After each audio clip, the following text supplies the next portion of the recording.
going, and we'll be entering the show momentarily, but I do want to make sure I get my YouTube horizontal going. So give me a moment. We're going to be talking about Trump is getting close to his first 100 days. In fact, he's going to do an interview live on News Nation next Wednesday. So I'm dying to see that, but we're going to be talking about Trump's first 3 months right now.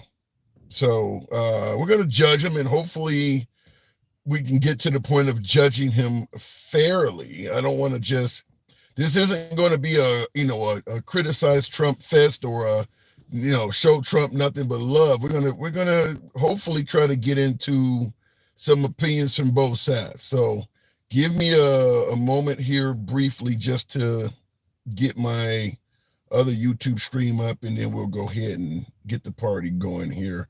Just want to put in that it's not meant for kids, because YouTube does not like when you make a mistake and put the wrong setting in.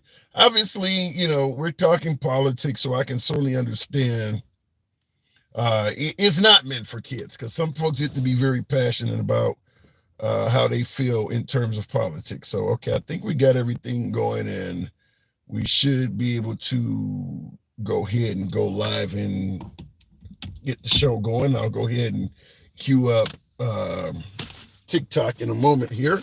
Okay, let me go ahead and start the last stream, and we'll begin in 3, 2, 1. What up, folks? Once again, it is indeed your boy Tim, the handsome liberal. As many of you continue filtering in, we're gonna do it short and sweet today. It is indeed coming up on Trump's first 100 days. Is generally how they hold these conversations, but I don't believe he's quite at 100 days just yet. I believe Wednesday. He's going to be on News Nation next Wednesday live. He's going to be on News Nation. I'm a huge News Nation fan. For you folks that may watch Fox or Newsmax or CNN or MSNBC, I don't know if your cable outlet has it or your streaming service have it, but I'd highly recommend News Nation, because they get folks from both sides of the aisle. Nevertheless, Trump is going to be on News Nation next week, and he's going to be interviewed by Bill O'Reilly, formerly of Fox, Chris Cuomo, formerly of CNN, and Stephen A. Smith. Those three have been hanging around each other, and they've become really good media. So Trump will be on News Nation next Wednesday. So I'd highly invite you, highly suggest you watch that. I certainly will be, and we'll be talking about it. Nevertheless, we're talking about Trump's first 3 months, because he's not quite at the first 100 days. We're talking about Trump's first 3 months. Let's see if we can judge him fairly. I understand a hell of a lot of folks may have criticisms of the president, but also there are going to be people who believe that he's done a hell of a lot of good things for this country. So we're going to talk about it from both sides. Now, when we have the callers come up, I'm going to be taking in callers as we normally do. When we're taking in callers, we're going to be talking about, I got 4 things we want to judge Trump on 4 different aspects of his presidency. And if you want to bring Biden in on this week, because, listen, any president should be judged on these 4 aspects. Number 1, the economy. You've heard the phrase many times. Is the economy stupid? I believe it was a quote from George Carville back in the Bill Clinton days. But the economy is probably one of the biggest reasons we choose a politician. At the end of the day, can I feed my family? Can I pay my bills? Can I live comfortably? Is probably the biggest concern from any voter. So number 1 being the economy. Number 2, the border. This was a huge issue going into the presidential campaign, suggesting that Biden really did a piss poor job at securing our border.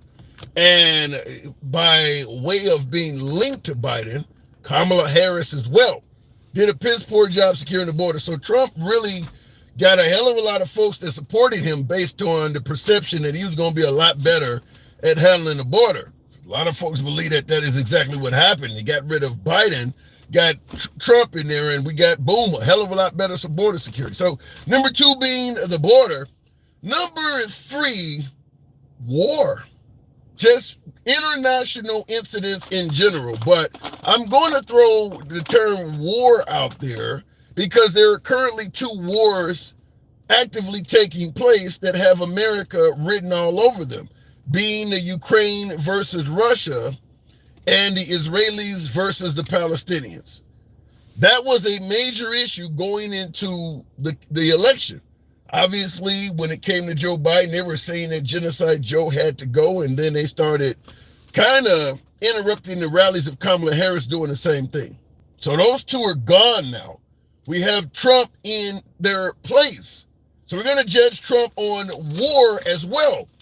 Last but not least, depends on how you view this one, whether it's important to you or not. This one may or may not be important, but it is something that Trump ran on, and a hell of a lot of his supporters are quite pleased with his performance in this category. But I want to hear from all of you folks, not just folks who may or may not support Trump.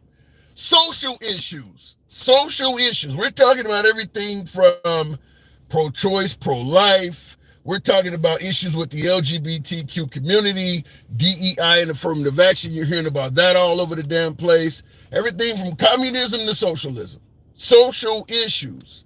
Whereas maybe you think Trump has finally been the right choice to correct some of the backtracking you may have seen the American society do in terms of becoming too progressive, or maybe you want America to become more progressive and you think Trump is setting us back 50 to 100 years. So it could be on either side there. So those are our 4 issues. Of course, we're going to be taking callers shortly. You know how the program is ran.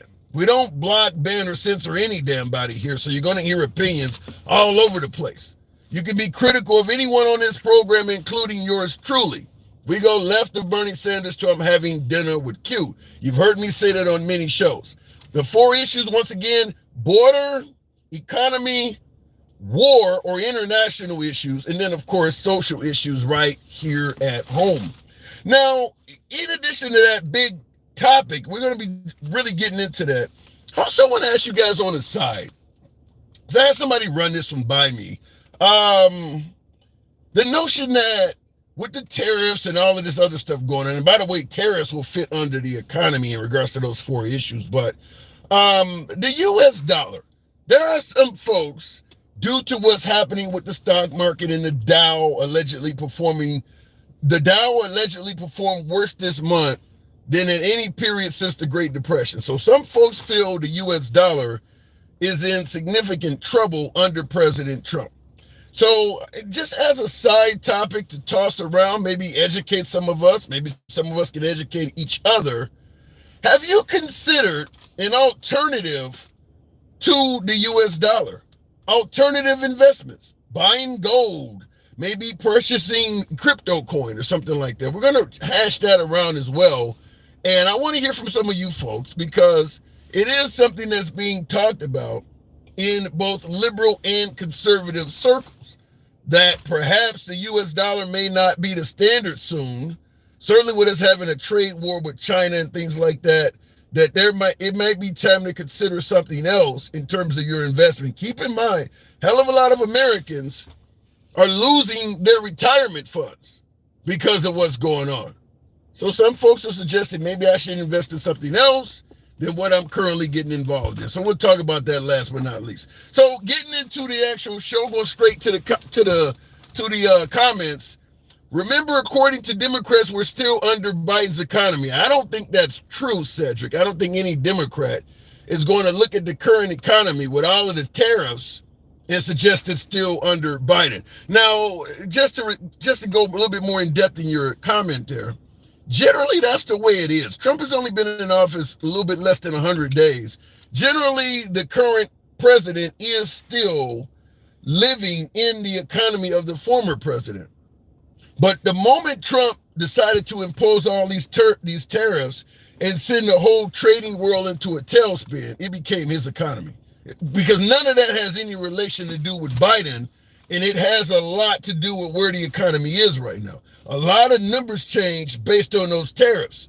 And that's all 100% Trump. So it's no longer Biden's economy once he did that. But I appreciate the input. So looking in the comments, though, ask Americans what they're making and what they are paying in America. Well, it depends on what American you ask. Some Americans claim they're doing pretty damn good. Others, not so much. No, because he shouldn't have to. I don't get what you're saying there, Nas. I'll go to the box shortly. We're still under Trump's tax codes from his last term, says Big Rex. Yeah? But, I mean, Biden did have an effect on the economy. But I'm beyond believing at this point that it's Biden's economy, considering that Trump came in via executive order and essentially erased Biden's existence and then started doing all kinds of stuff on his own. This is Trump's economy, good or bad. Good or bad, it's Trump's economy. How much has Elon got in federal subsidies and loans? If Elon Musk is getting loans, that is horrible. If the richest man on the planet is getting loans, that's awful. That is awful. I'll go to the box. CG says Trump's letting us all see his racism and stupidity, thinking he can bully the world with tariffs. That'll come up. We'll talk about it. All right, let me go to the box. We'll start the program right off with Stick the Ruler. Good evening, Stick. Judging Trump so far. Are you there, Stick? Yeah, I'm here. Can you hear me? Loud and clear. So, okay. Are you kind of happy? Man, I'm not happy at all, man. That guy, man, he's came in, and whoever that caller was or made that comment about we're under Biden's economy, you gotta be kidding. Wait a minute, though.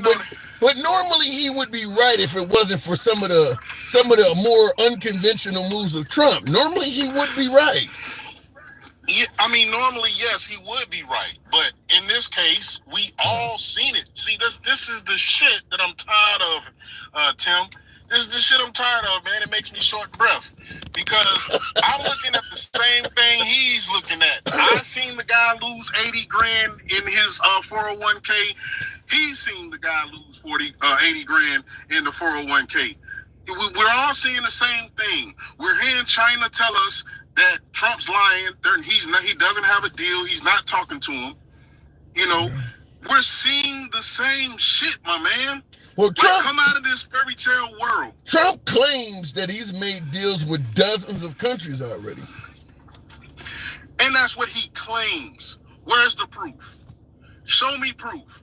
If you can't show me proof in the sense of you don't want to tell me, because that's all the time what he does. He don't want to tell what he has going on, but he wants to tell you, right?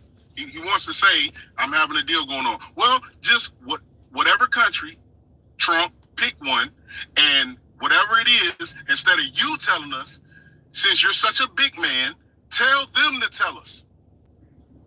Well, yeah, tell them to tell us. If he does come forward and show that he's made a deal with any country out there to get us a little bit more in tariff revenue, would you give him credit?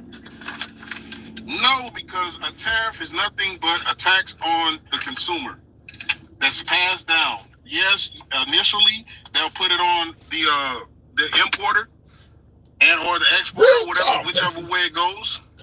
But I got it, and thank you, Real Talk. Appreciate that. Wow, starting it out right. G's Bull or GS Bull says, just shut up and trust Trump, baby. What about the notion of just simply having faith in your commander-in-chief? Well, first of all, Tim, I have no faith in our commander-in-chief. Why should I have faith in him? He's already showed you that he can crash the economy. He's already showed you that he don't care nothing about anybody but him and his crew. I mean, Pete Hegseth, all of these people that he picked, his cabinet is trash. Let's call it what it is. We got leaks everywhere. I mean, if we was a ship, we would be sinking. But did you not at least give him credit for the fact that he showed us during his first term that he can manage a good economy. Many folks believe that under his first term, we had one of the best economies in recent times. Okay, so remember when I came on, I told the guy that this was Trump's economy? Yes. Because of all of the things that he did, and we weren't stupid. We weren't stupid then either. We know that that was Obama's economy. Only thing, remember, no, he did a couple of tariffs. I will give him that. That may have made us some money, right? But they were so minute, we didn't hear anything about it. There was no complaints. There was no griping. There was no people losing their 401k, right? Yeah. So if I want to give, if I'm going to be honest and give him credit, I will give him credit for that. But this right here, my man, and you know, back in the day when he was the president, the first term, he rode on Obama's economy. Economists have told you, and anybody else with a conscious brain has told you that that was Obama's economy, just like you said. Yeah, but you know how I often say, listen, when you're the coach of the team, you get credit for the wins and losses. I don't care if you just simply got lucky by drafting a good player or whatever the case may be, or you're a really good coach and you happen to put a player in your team that sucks. You get credit no matter what the team does. If Trump is in the White House and the economy is doing good, he gets credit even if it is Obama's economy, because keep in mind. And I don't disagree. Okay. I don't disagree. Right? I don't. So we're not going to disagree again. So his first term, then you're admitting his first term he had a good economy. He had a good economy because of Obama. You're not. No. Does he get credit for the economy he gave us during his first term?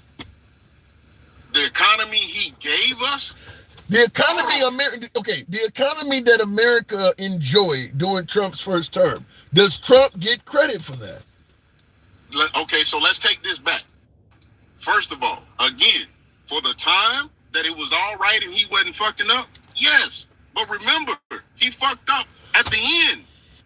And Biden inherited a Trump economy, which was fucked up. Okay, let me explain this a little bit more with a little bit more clarity. No, I'm saying it the way I get what you're saying. I'm disagreeing somewhat. If Trump comes in and the economy is strong under Obama, and Trump does something to screw the economy up, we're gonna blame Trump for the screw up. But if he doesn't do anything to screw the economy up and it continues to blossom, he gets no credit. It goes to Obama. That's a bit unfair. It makes it sound. It makes it sound like the only grade you're going to give Trump on the economy is either a bad one or none at all. No, how about this? I'm going to give him the grade that the country is giving him, a 33% approval rating. What is 33%? Ain't that an F? But that's not. That is now. I'm saying during this first term. On the economy, what grade would you have given him then? The grade that I would have given him for the first 2 years, I would have gave him at least a B. I would have gave him a B. All right. Okay. And you know why? And you know why? He took the cheat codes and kept the cheat codes for as long as he could. But then when he wanted to do his own thing, which was mess up the plan just in case something happened, he tore that all up. Then something happened, and he had no plan. And the economy went to shit. And then Joe inherited a bad economy and made it great. When he took over the economy... You think Joe Biden made the economy great? Say what? Yeah, I'm taking MAGA's word. Made it great again. He made it great again. He made it to where shit was at least... The pay grades and everything else were starting to get right. So he made it to where things started flowing around again. People could move again. People was encouraged versus discouraged by taking the vax. Okay. So at the end of the day, Joe did his thing. He might have been sleepy all the time. He might have not played golf. Wait a minute. He might have not went to UFC. Joe, guess what he did? He gave him a good economy. When he left, he gave him... Can we stop the chickens from... Can Joe vaccinate all the chickens? No, but I'm taking your word. Trump became president on January 20th. So you're telling me on January 19th, we had a quote unquote great economy? I would say that we had a better economy than we do now. That's a big difference between that and great. You said great. It's great compared to what we have now. Think about it, Tim. Think about it, Tim. Every day, the stock market losing 700, 400, 500. Better, but now you're making the argument of better than now. You said great. You said that Biden took the economy from Trump in 2020 and made it great. I don't see that. No, I don't think America sees that. No. What the reason why you don't see it is because you watch Fox News all the time. And then I'm gonna have to side with gangster grandma. You be fluffing. You be fluffing back up. And I get it. That's your main audience. That's your main audience. Listen, do you not agree that the economy is like one of the number one reasons people vote? Yeah, at this point, they definitely the main reason. That's why he's at 33%. No. I mean, period. Not at this point. I mean, 10 years ago, 20 years ago, do you not agree the economy is generally one of the top reasons why people vote? Well, yes and no. It just depends on who the people are. Because again, the American people. Listen, no. We ain't gonna do it like that. We're not just gonna combine everybody because everybody votes for different reasons. Correct? I'm asking you on average. Yeah, everybody votes for something different, but in general, if you took a poll of the American people, do you not agree that the economy is one of the main reasons why most people vote? I would say the people that voted for Trump, they voted for the economy. So what the hell was the liberals voting for? The liberals were voting for everything and the economy. Everything else and what's the number one issue for the liberals? For the liberals, I would say it back when let me see, Kamala number one issue. I would say it number one because there's a lot of your hesitation is showing why the liberals got their ass kicked. I think your hesitation is showing why the liberals got. Why did the liberals vote?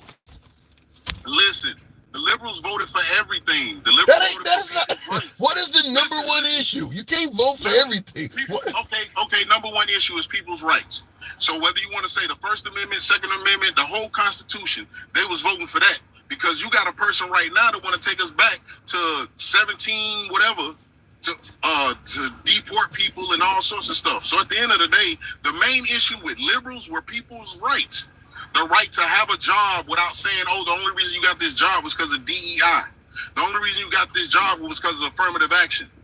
You know, so people's rights, women's rights. It was more about rights. Your right to be able to do the things that were already in the Constitution versus I just want a good economy and a good border. But now we're talking about sending citizens to El Salvador. Yeah, I think you're kind of explaining why the liberals lost. You're pretty much admitting that they didn't put the economy first, and that's generally what most voters do, is they put the economy first. But guess what? If you got somebody in office named Joe Biden and the economy is cruising along and hitting all-time highs, what are we talking about?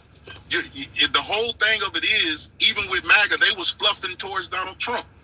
Anything that he said, they had a Fox News conference with Donald Trump when he was running, and at the bottom it had the ticker of the economy. He was talking about he wanted the economy to crash.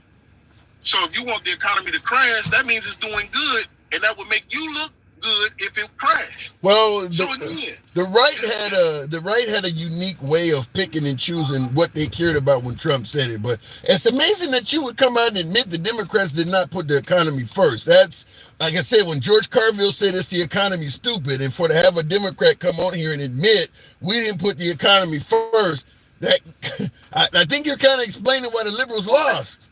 How about this? We putting the economy first, and how does the economy look right now? The person who said he wants the economy to look good, how does it look right now, Tim? Right now, it don't look good. You should have put it first. You would be in control of making it look better. So again, those idiots that voted on the economy voted this man in, and guess what he did? He voted on the stuff that we were talking about, the rights. He wants to take rights from people. This is well, someone in the comments. I do got to move it on, but somebody did push an interesting point. They said ain't nobody lost any rights under Trump. How do you respond to that?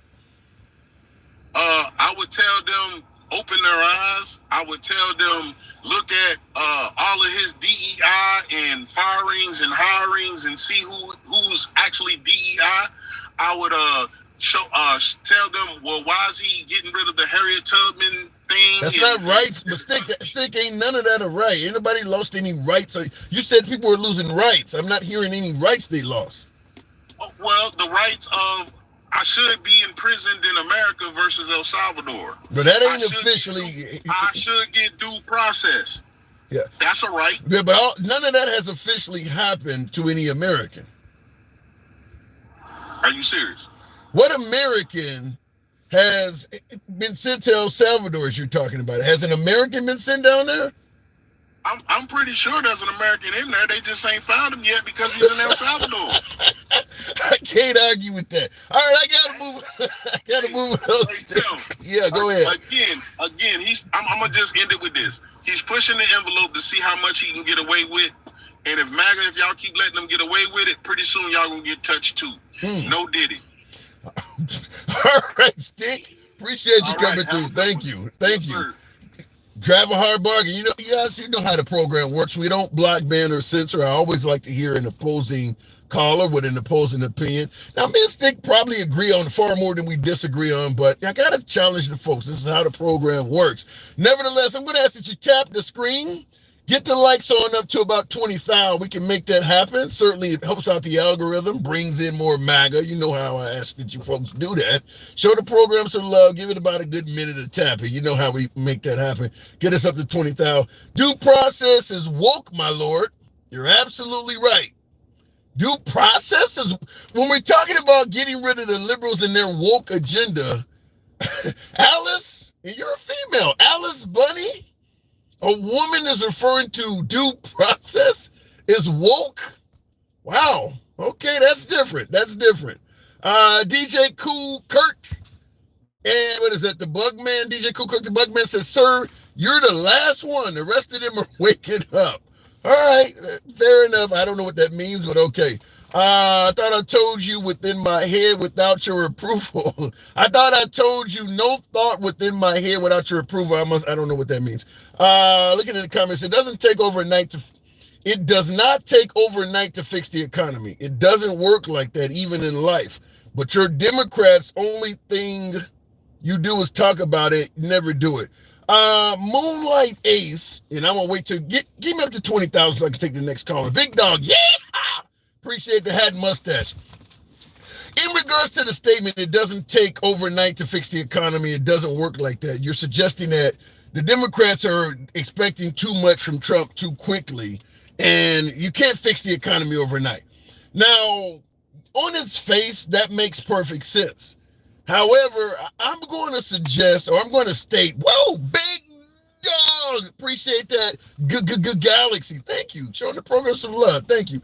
I'm going to say right off the bat that I find it biased, if not flat out wrong, to blame voters for holding a politician accountable for what he said, as opposed to holding the politician accountable himself.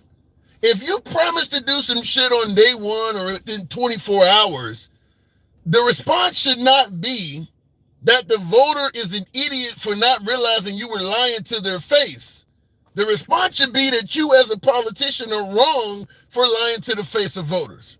You got a lot of folks on the right that are saying the liberals are stupid or they're idiots or they lack intelligence for not realizing that he can't do this stuff in 24 hours. He can't do it on day one. But they're not actually holding the guy accountable for saying it. Is it not wrong to hold a politician accountable for the words that are coming out of his mouth? You as a voter is responsible for interpreting what a politician is saying and you can't take them literal. When did that start happening? What part of the game is that? If I tell you I'm going to repay you that loan next Saturday, you're expecting me to repay the money. You don't expect me to show up and, well, did you think I could really give you $100 back that quick? You don't only make minimum wage. Did you really think that was going on? What kind of shit is that? What happened to say what you mean? Shoot straight from the hip. Talks like a typical New York. What happened to any of that? Now all of a sudden he's saying wild shit and you got to be able to interpret it. Tap the screen, get us on up to 20,000 so we can go to the next. A lot of people acting straightforward on emotion rather than taking time to do research. I've sat down with advisors going through my investments and I'm going to be looking good. Well, it depends on the advisor, TP. Depends on the advisor because a lot of folks are not favorable of what Trump's tariffs are doing. But there's a few folks, you watch Fox News, for instance, Fox Business, and they're like, just ride it out. You know, everybody from Kevin O'Leary to Stuart Varney would tell you, just ride it out. It's going to be better. But you watch all the other networks, and they're like, essentially, we're fogged. We're not going to beat China. So it depends on what your investor, the mindset of your investor. We had over 20,000. We'll go back to the box. Take on the next caller, and that will be, I don't know what I hit, but Gangsta Grandma, I haven't done anything wrong yet. So let me take you early. Yes, you did. What did I do wrong? Fucking bipolar ass, coon ass. You sucking on that, yeah.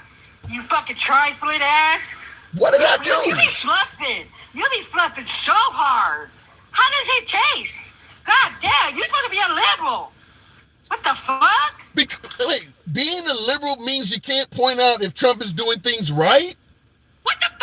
Oh, are you I know your black ass is lying. What you smoking on? Because I want some.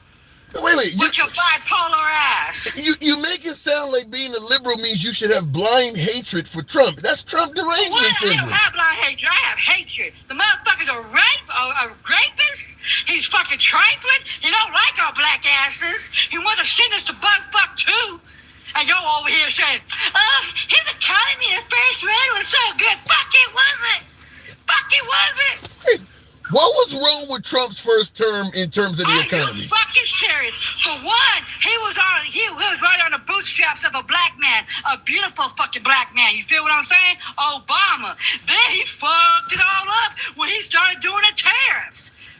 Understand, Pookie? Then he bankrupted the damn farmers. Then he did the oil. And wood. Under Trump's first term, we had a good economy, Gangsta Grandma. We had it because of a black man, Pookie. Not because of the white man, the black man. Then he fucked it all the way up. Because what did he say? Oh, the virus is going to go away by April. I don't think. What the fuck? I don't think you're judging them fairly. So you're making it sound like. Are you fucking serious? I'm not judging him fairly. You just bent over today, aren't you? You're not even fluffy. You just bent all the way the fuck over for that man. Is it okay? Once you inherit a good economy from Obama, according to you, that means he cannot get any credit for a good economy at all?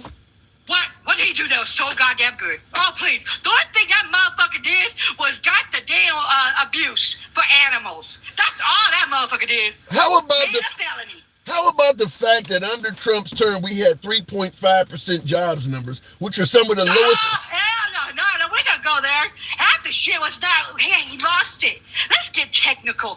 Obama had good economy, okay? Then the little white man, oh my God, I don't want that. Oh my God, I got to take everything away because that was a black man, okay? He took every damn thing away. We literally had some of the lowest unemployment. You don't know what? I did nothing. We had some of the lowest. We had some of the lowest. Hold on, Gangsta, let me get in there. You want to say we had the lowest unemployment rate? No, we did not. Yes, we did.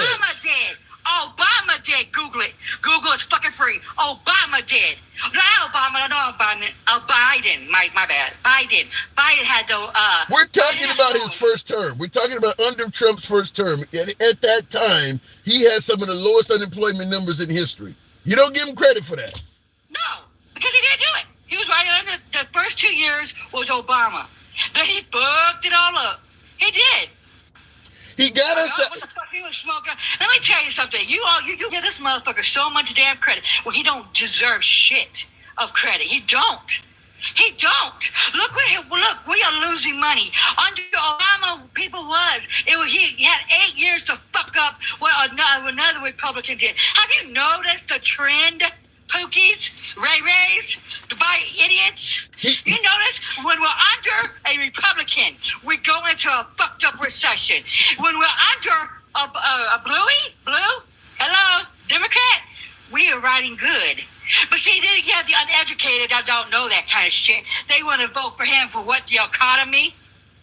The economy? Now look. How about the fact that he got us out of Afghanistan during his first term and no new wars broke out? Does he get credit for that? Okay, hold the fuck up. See, we're not going to do all that lying shit. We're not. Well, we're not, honey. How am I lying? He fucked it all up. He put 5,000 Taliban back out there. 5,000. They're in Afghanistan, gangster. They're in their own home country. It doesn't matter. They could come and hurt us. He let them out. So what are you saying? He should have remained at war with Afghanistan? Oh my God, he didn't do it right. Then they blamed Biden because he didn't have enough time to get everybody the fuck out. And it went to hell in a handbag. You can't even blame Biden for that because the stupid Trump had to do all that bullshit. You're going to tell me we lost 13 service personnel in that botched evacuation and you don't give Biden... we lost 67 under Trump the first time. Go fucking figure, right? Yep, but... 67 to 13, Pinky. Can we add, right? Well, we're not trying to have a contest, but you do... No, because you try to... See, that's what your ugly ass is doing with your bald-headed ass. You always try to fluffy up that damn white tea man. Oh, he's doing something. No, bitch. I'm calling your ass. That's why I should be your partner in your shit. I be calling the asses out. So you don't got the goddamn balls, and I don't even have fucking balls, and I got bigger balls than you. I call their asses out. Well, I guess you probably would be pro-transgender talking that way. But I'm just going to ask... I am pro-transgender. I don't have nothing against their asses. They get pissed and shit in my damn restaurant. I don't give a damn. DJ! They don't want me. Wait. But what makes it... Why are you just... To me, it sounds like you just hate Trump no matter what. I hate Trump. I've been told you that. I hate the man. He's a racist. He's a no-good-for-nothing piece of shit. And he's always worried about the white tea man, the privilege. He ain't worried about the poor people that's going to pay for these damn tariffs. He ain't worried about the homeless people. He ain't worried about nobody but the white tea man. Oh, the groceries are going down. The groceries are going... Where, honey? Where? The pork chop is still up. Well, you know, many would suggest that during his first term, he allocated millions of dollars to HBCUs, black college. Oh, here we go. See, this is you're going balls deep, aren't you? Are you gagging with this little small ass dick? Are you gagging yet? Oh my God! Oh my Are you gagging? He only gave a couple of billion, and they didn't even see that because they took it off. And then I forgot the woman's name. She was a beautiful black woman. She was a Democrat, and I forgot her name. She got it back in the damn bill, and he only gave him a couple million. You know what Joe Biden did? Gave billions. Well, billions. Okay, I'm not disagreeing. To the black colleges. I'm not disagreeing that Biden may have given more, but when Trump was in office, this guy you're calling racist. Didn't even want to do. Do you know Trump didn't even want to do that? He made it for all the colleges. Based on Why what? Don't you fucking read? What makes you say he didn't do it? He didn't want to do it. He did it. He took it out and they put it back in. Let me tell you something. Don't you come up on this goddamn platform and start speaking, oh, when Trump did so good, then go be with Trump. Okay? Go to the right side. Okay, you're whipping me as usual. Let me ask you this. How is he doing on the border, in your opinion? Are you at least giving him credit for securing the damn border? See, I gotta roll up, man. I really do. I gotta roll up fucking with you. How did your wife put up with your shit? I can't be married to a liberal like you, because I'd be banging. I'd be doing something. I couldn't fuck with a man like you. I really couldn't. Nope.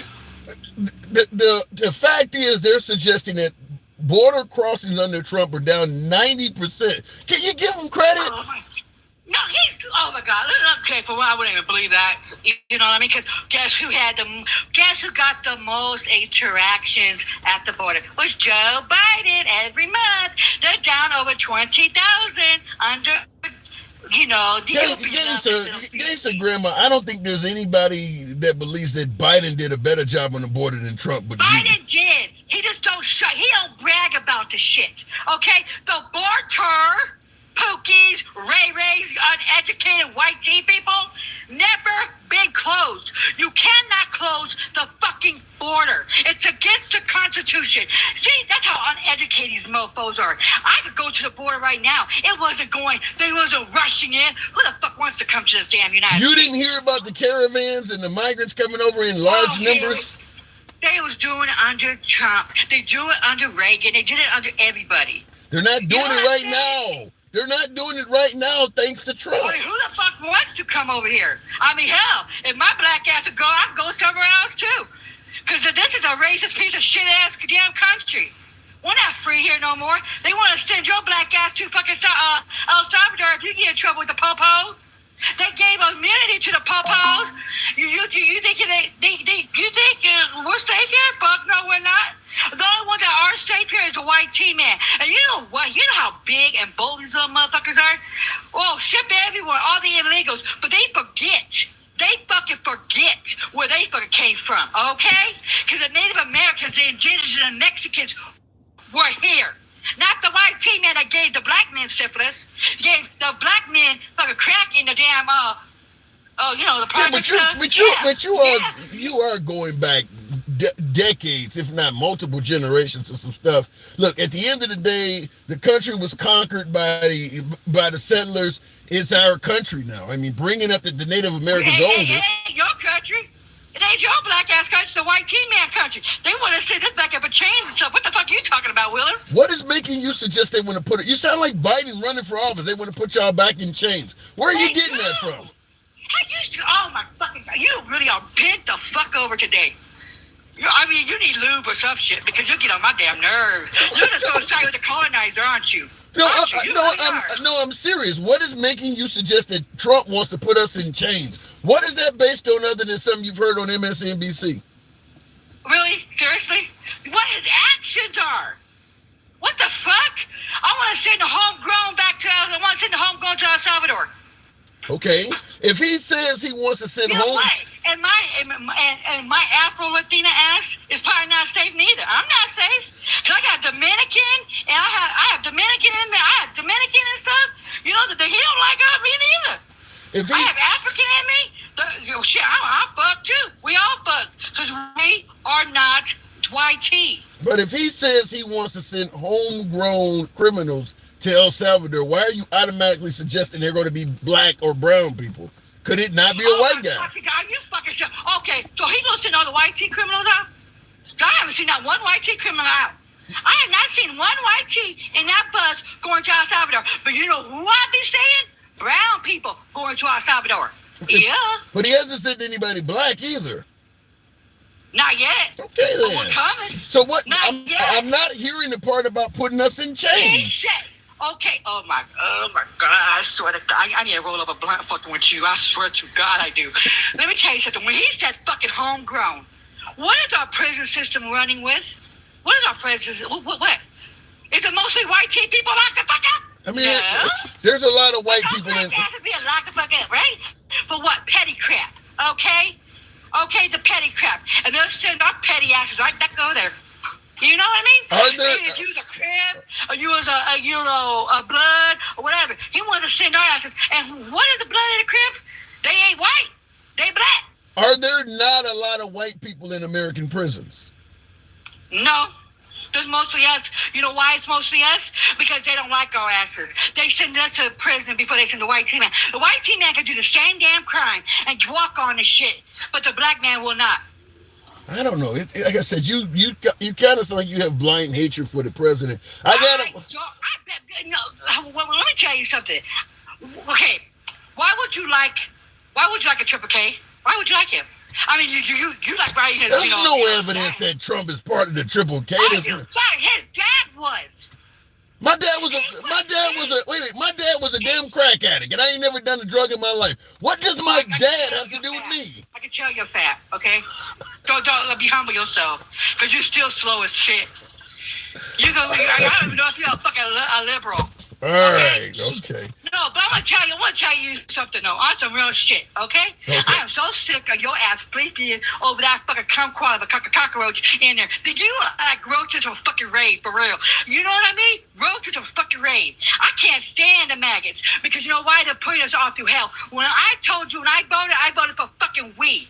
You understand? I voted for the poor. I voted for even they sorry asses in the red states, so they won't get their Medicaid and Medicare cut the fuck off. Their food stuff that they need to feed their damn baby kids from hell. You know what? I voted for that. I didn't vote for my own damn interest. I voted for everybody else's damn fucking interest. And I gotta live through this shit. And you wanna tell me I can't hate that motherfucker? I hate the motherfucker. All right, gangster. All right. Oh God. But you know what? You need to get some fucking kahunas. Because I got more kahunas, and I don't even have fucking kahunas. And I go against these motherfuckers. You know what I mean? Because they're hurting all of us. And then I'm not joking. They're hurting all of us. They are. In only 3 months? Our economy is dirt shit. Our dollar is fucking down. You cannot even say that kind of shit under Biden. Our dollar was up under Biden. We are the laughing stock of the fucking world. Our allies don't even want us around. We are a fucking joke. All right, Gangsta Grandma, I do got to move it on, but... I promise you one more damn time, you be fluffing. I promise I'm going to go down and choke you the fuck out. I don't know why your wife doesn't even choke you the fuck out. I got to go. Appreciate it. Wow. Spouse? I got to get a spouse, and if I get a spouse, she's going to choke me the fuck out. Wow. Look at it in the comments, though. Wow. Every time I talk to Gangsta Grandma, I really feel like I've been beaten afterwards, but nevertheless, she is a friend of the program. Welcome on the program anytime. Understand, folks, I got to make it clear every program. This is not an echo chamber. You're going to get views that are critical of whoever the hell's on your mind. You're going to get views that are complimentary of them. When we say we go left of Bernie Sanders, so I'm having dinner with Q, and we don't block, ban, or censor, damn it, I mean it. She has a real adverse opinion towards the president. She's entitled to have that. Nevertheless, a lot of viewers have a very favorable view of the president as well. And the same applies to their entitlement as well. Look at it in the comments, though, and tap the screen. I see in the comments, Georgia Bama says, but she is right, though. Wow, okay, fair enough. Tap the screen, get me on up to 40,000. We can certainly make that happen. 500 plus of you in here. Smash that like button if you're on YouTube as well. It helps out the algorithm. Looking in the comments, you have patience. Yes, Pamela Hernandez. I do have a little bit of patience. Some might say more than a hospital that is dealing with a trauma. She is right about what? Well, some people think Sean Herbert says Gangsta Grandma is just as crazy as MAGA reacts. Wow, now that's an interesting, because MAGA is obviously, I got a viewer, MAGA reacts is, certainly in the Trump camp pretty strongly. And Gangsta Grandma is obviously the exact opposite of that. So, Sean Herbert, interested in the connection. Thanks for making the connection. Continuing on, though. It's mind-boggling to hear the exact opposite of common sense. They can't think for themselves and want us to hate each other instead of being united. Caroline, New York City, I don't know who you could be speaking of, though. I think both sides of the aisle tend to traffic in division. I mean, you can come up with a whole bunch of them. I don't know. I'd have to know who you're speaking with on that. Going back to the box, though, DJ Julio. Haven't talked to you in a while, DJ. Now, you're following up the one and only Gangsta Grandma. I'm assuming you might disagree with some of her opinions. Hopefully, it brings them up. Looks like the box is kind of acting goofy on DJ Julio. We'll give it a chance to see in the comments. Miss Mobetta already says, oh boy. I haven't talked to DJ Julio in a while, so I'd be glad to have DJ Julio come up. There's no industrial push. We don't want shit jobs, even if there was. How about raising the minimum wage to a living wage? I kind of like that one, Humble. I saw a poll, and I guess I got to get a box a minute to reset because it doesn't look like it's going to bring Julio up. But I saw a poll recently that was very favorable of Trump's push to bring, manufacturing back to America. I think it was suggesting that about 70 or 80%, as high as 80%, agree that manufacturing should be brought back to America. Very favorable to Trump. But here's the problem. I think I saw this on CNN, by the way. So I'm not watching Newsmax here. But here's the problem. Although an incredibly high number of Americans agree that manufacturing should come back to America, the same folks that made that high number were asked, how many of you would like to work in a manufacturing job on the factory floor? All of a sudden, 80% went down to like 31%. So the thing is, everybody wants these jobs to come back, but nobody wants to do them. How does that work? How does that work? Anyway, looking in the comments before we move on, I don't know what happened with Julio. I wanted to bring him in, but it did not let me. Yeah, DJ, I see you in there, but when I bring you up, okay, there we go. DJ Julio, good evening. How you doing? Sorry, I was in the store checking out, so I muted everything. Okay, fair enough. You know me, I'm always hanging around like Jesse Jackson at a Klan meeting right now, but now you muted everything. I'm assuming you didn't hear my last caller. Oh, I did. What are you doing, digging a grave? What are you doing, digging a grave? Like you got a loud background. Give me 10 seconds. I'm walking to my van here. Okay, we'll give you a second. I'll read a comment while you're doing that. Yeah, your background is real loud, man. Stop calling us black. We're Aboriginal Americans. Really? Really, Million Parks?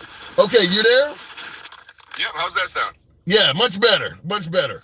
Okay. Yeah, no, I heard that, lady, and I'll tell you, this is why I could never, ever, ever become liberal. Based on one person? Most of them are filled with hate. Every time, I mean, even you get angry and you say some things, you know, and it's like, have a discussion without your feelings and just try to learn something from the other side, and maybe we'll be at a common ground sooner than later. You don't think the MAGA or the conservative side of the aisle acts based on feelings as well? We have a lot of those that just act on anger, period, yes. Okay, so it's on both sides. Yeah. So, yeah. I guess I'm rooted in the Republican, so that's I'm speaking, you know, I have a hard time listening to liberals because they don't know how, or far left Democrats because they don't know how to have a conversation without putting their feelings all in it. Like even Mike, I'm trying to talk about, he just commented, I'm trying to talk about talking together, and that's too much for him, telling me to stop. Do you think Trump is the kind of guy, considering he's the leader of the party, or leader of the country rather, but certainly the leader of the Republican side, you think he would be the kind of guy that would be ideal for sitting down and talking to the other side and operating from a standpoint of unity? I think he has the ability, yeah.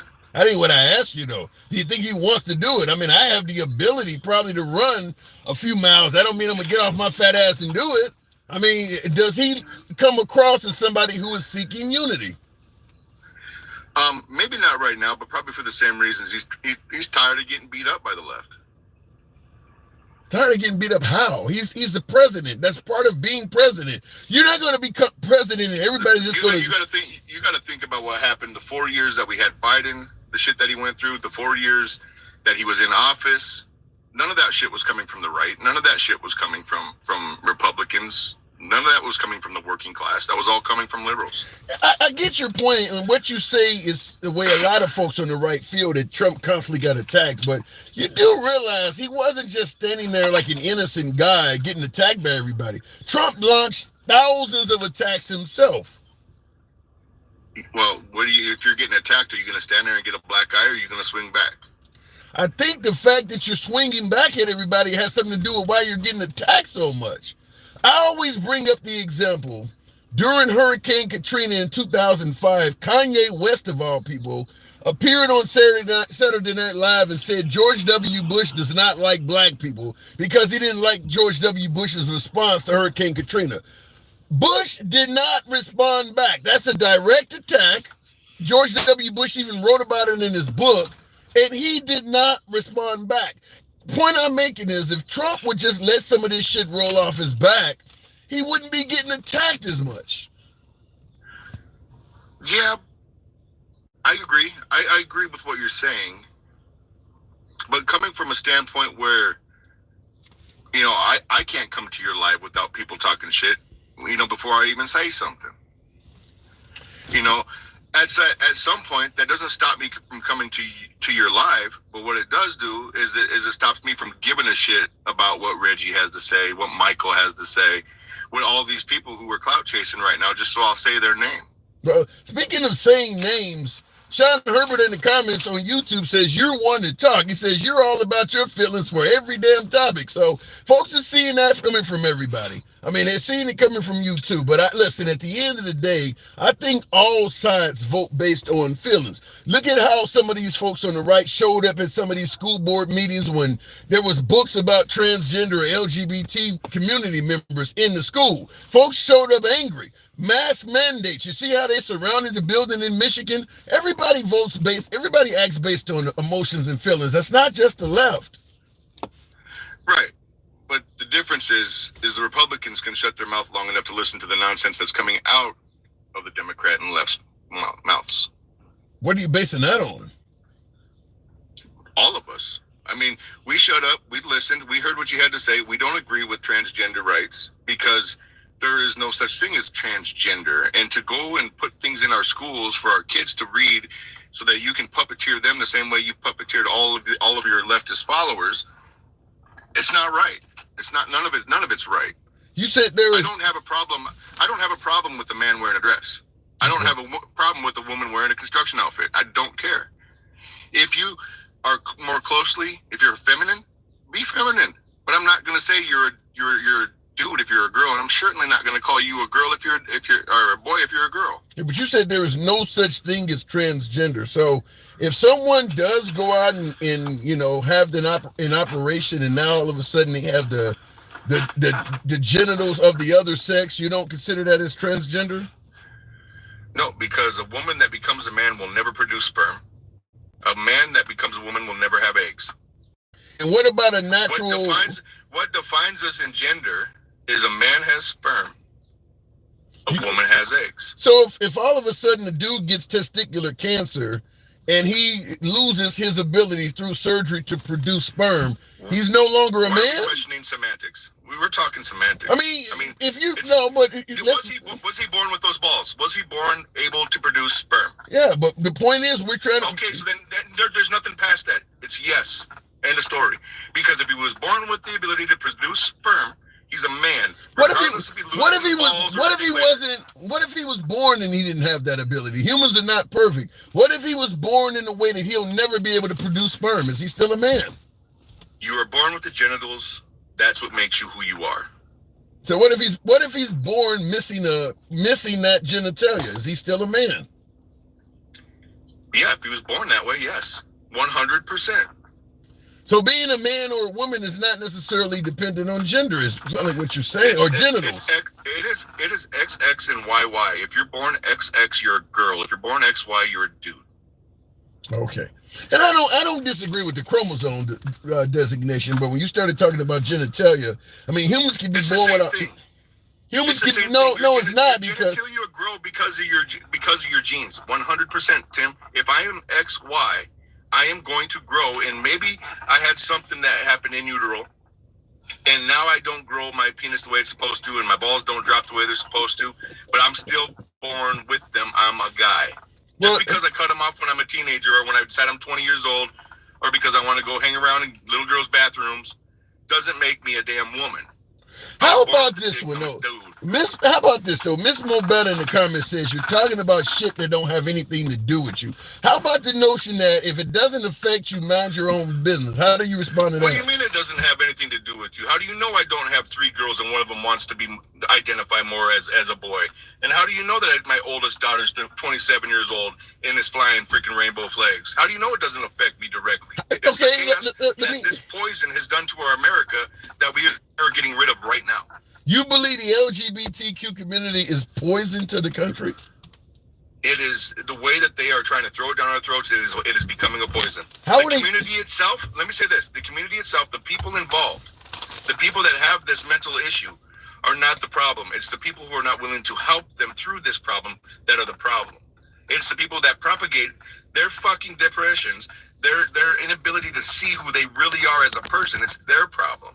It's their fault. I'm trying to see how you as a straight male are affected by this. Even if your kid starts waving the rainbow flag around, how does that affect you?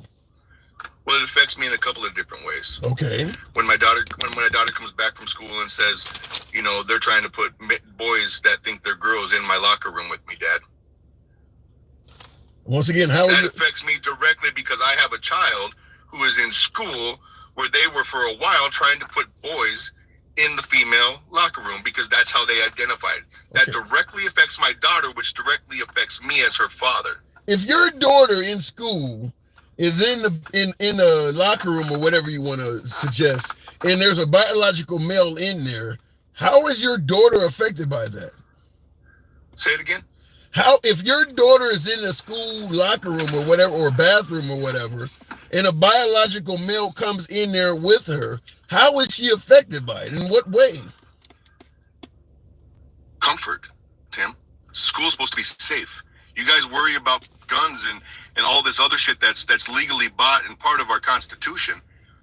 And you worry about guns in our schools, but you don't worry about the comfort of our females in school? You don't worry about the comfort of our boys in school? No, I'm trying to. I understand what you're saying. I certainly care about the comfort of kids in school, but I'm just trying to get clarity on this. How does a boy walking in the bath if they're in the locker room or better yet the bathroom? She's using the bathroom and a transgender woman walks in there, which has the biological parts of a man, walks in and uses the bathroom as well and leaves. You're talking about her safety. How is her safety in danger from that? Did I say safety? Yeah. Or did I say comfort? You said both. You said both. I'm pretty sure I said comfort. How does it affect her comfort? If she doesn't feel that it is for a man to see her body, is she going to be able to participate and take showers in the locker room if there's a boy standing right there? I mean, some would call it prude, but if she does not feel by her faith and her belief in God that a man will not see my naked body until he is my husband. Now you're fucking with her. Now you're fucking with her biblical journey. You're fucking with her school journey, and you're fucking with her emotions. So what about the notion of one of the students being a lesbian? You want to kick because a lesbian is likely to look at your daughter more than a transgender male any day. So you want the lesbians? They got the same parts. So it's just the parts that makes a difference, not the actual desire. It's the parts and what our genealogy and our purpose in this world play with it. Yes. Okay, I see the comments. Seek out women for reproduction. Women seek out men for reproduction. Yeah. Women seek out women for pleasure. Men seek out men for pleasure. Happen. Well, I see this. But when you have a woman in a locker room that is looking at a man, looking at her, that says a woman, that's not right. I don't think transgender are going to go in the bathroom and gawk at some girl. They want to be a girl. They don't want to gawk at some girl. That's where you're getting it wrong. I see the comments. Benny Loco says, is she topping the boys off in the bathroom? Jesus. But when you said that's another thing that I'm talking about. That's another thing that I'm talking about. You can't attack me directly, so now you attack my daughter. You're a fucking piece of shit. Not you, the guy who's saying I get it. I know you're not talking to me. I didn't say it. Why do you have to say some fucked up fuckboy shit when we're trying to have a real conversation? You're a piece of shit, and anybody that does that's a piece of shit. That lady you were just talking to is a piece of shit. Like, if a piece of shit ate a piece of shit, took a pee and shit, she's that piece of shit. Talk about it. Oh my God, can you repeat that? Okay, let me ask you this. Now, you mentioned liberals voting based on feelings. And in the comments, Dylan stated, when you're starting to talk about comfort, is that not a feeling? When you're talking about your daughter don't want to do something because of comfort, that's a feeling. A comfort in a place where you're supposed to feel safe is completely different than speaking just based on your emotions. I mean, if somebody says they didn't vote for Trump because they think he's racist or something like that, wouldn't that be the same thing? They don't feel safe while he's president? They don't feel safe because of what the news is doing to them. They don't feel safe because of what the Democrat Party has been saying to them. They don't feel safe for a lot of these reasons. They hate blindly. Blind hate takes you nowhere. You're describing the left. You're describing you. I mean, you're describing your opinion on LGBTQ as well. You're describing you. I have no hate. I have no hate for these people. I have zero hate for these people. Do I get emotional? Do I get a little revved up? Yeah, when bullshit's being said and lies are being tried to be perpetrated. Yes, 100% I do. I don't know. To me, everything you just said literally applies to what you're talking about. You said that, if they see Trump as a racist, it's the media, they're brainwashed. You're seeing the transgender community. You're seeing the transgender community almost the same. About the transgender being a poison, and it's not the community; it's the people pushing. That's the poison. That's what I was saying. I don't see how anybody is going to be poisoned by these people. But let me getting back into the actual show, because we went way off on that. But yeah, we did. Trump's first 3 months. How you feeling so far? I'm fucking excited. You think I'm feeling good? I'm feeling like we're going to be America again, in that we're going to be accepting of people by who they are, not who they say they are. We're going to be, to touch back on this transgender and this immigrant situation. The immigrants that are here and have gone through the right process to be here, we're going to praise them. The men and women who want to dress like the other gender but know they're men and women, we are going to praise them. The ones that are saying there's more than one gender, we're going to call bullshit. The ones that are saying that anybody should be allowed into this country, we're going to call bullshit. I haven't heard Trump say anything positive or welcoming about immigrants at all. I'm really surprised you would say that. If Trump is talking about immigrants, it's negative, period. I have never heard him say anything welcoming or positive or... It just and he's not talking about immigrants, Tim. He's not talking about just immigrants. He's talking about the illegal immigrants. Yeah, he doesn't even talk about the legal ones or anything. If he is talking about immigrants, legal, illegal, you name it, it's a negative comment. He just doesn't seem very friendly. Because remember, he's talking about getting rid of naturalized citizens as well. I mean, so he's not immigrant friendly. I disagree. We don't have to talk about the good. We should. We absolutely should. But the good know they're good. We know the good are good. What we're talking about is the bad. We're talking about cleanup. Mind you, and put you in this 100% perspective, that right now in America, we are on cleanup. This is cleanup duty. We're cleaning up all the shit from the government, from the border, from the illegals, from the gangs out of Mexico, from the gangs out of Argentina, from the gangs across the freaking world that are here trying to run our country. We are done with it. And yes, most of the immigrants we're going to talk about are the illegals, so we have nothing nice to say. You're okay without giving them due process, so we don't know if what you're saying is actually true about these people. You're okay with that? Well, they're a flight risk for one. Due process is for American citizens to fall underneath our legal jurisdiction, or who fall underneath our legal jurisdiction. They broke a law breaking into our country, so we're not breaking any laws. We're just saying you're not a part of our country. We're taking you home. Actually, if you don't like it, actually, to any of the people that are on here listening that are illegal immigrants that haven't done their process of becoming an American citizen, so due process applies to them. Leave now, or go to your nearest place and get your shit started, because we're done with it. We're done with you reaching into our fucking baskets and taking our goddamn food. I think that's incredibly harsh. I think the issue is, first of all, you say we haven't done anything illegal. When you're sending people to a prison where they may or may not ever get out, and it's not based on any criminal charge at all. Entering America illegally doesn't designate a permanent prison sentence. And that's what some of these folks are getting. Same thing with wearing a tattoo, all this. These people are going to prison with no criminal charge, and somehow you're trying to make it sound like that's justified. Illegals, just like this man said right here. I want to tell him heirs and a house. I can't pronounce his name. What's the comment? Nope, that's not him. That's not the one. James Worley said it. Illegals are not American citizens and are not protected under the Constitution. So let me ask you this. I always use this example on the show. If an illegal swam across the Rio Grande, and right when they were on the banks trying to climb up in America, there was a border patrol person there, or just an American citizen that saw him climbing up and decided to sexually assault him right there on the spot. You're telling me that should be allowed because they have no rights in America? That's just that is just the most ignorant thing I've heard anybody ever say. I didn't hear an answer though. You can call it ignorant because I think saying that people don't have rights is ignorant too. But should they have rights? The American citizen did the crime. Is that what you're saying? Or the guy who swam out of the water? They didn't do any crime. The person has no right. You can't commit a crime against somebody that has no rights. I'm asking you to clarify. I'm asking you to clarify. I'm saying the guy that swam across the Rio Grande is the one that did the raping or got raped?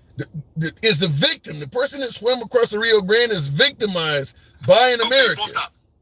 Okay, full stop. An American created the crime. The American that in this situation is the perpetrator. Of what? 100%. His crimes are rape. It doesn't matter if it's a dog, doesn't matter if it's a cat, doesn't matter if it's illegal, doesn't matter what it is. If you do that, that is a crime in America. That's not true. He's an American citizen, but it is 100% true. Let me tell you why I'm saying that. If the person you victimize have no rights, it's not against the law to victimize them. I mean, if you can't charge me. Hold on.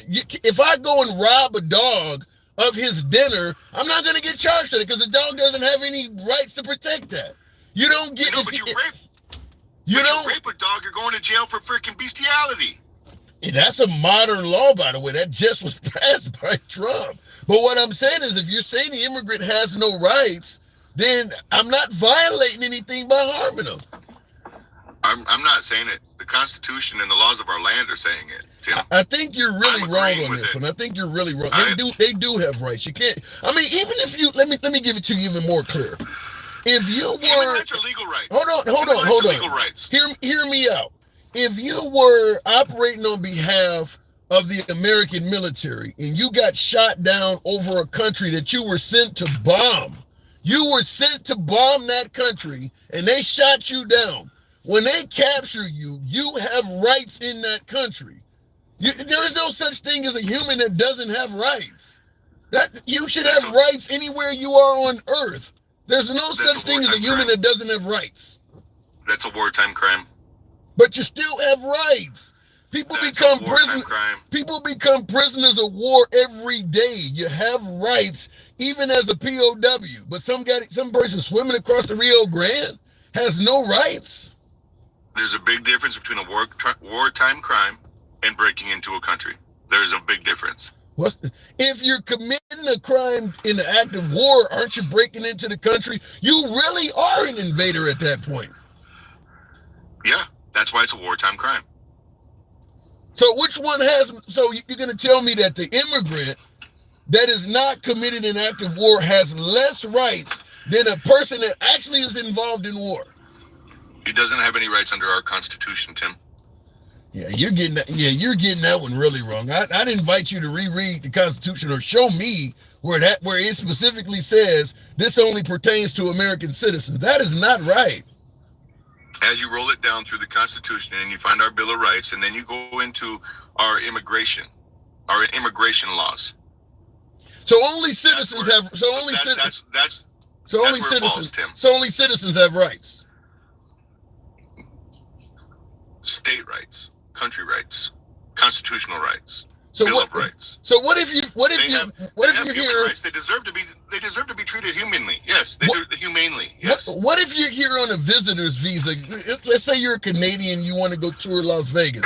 You're telling me that person has no rights because they're not a citizen?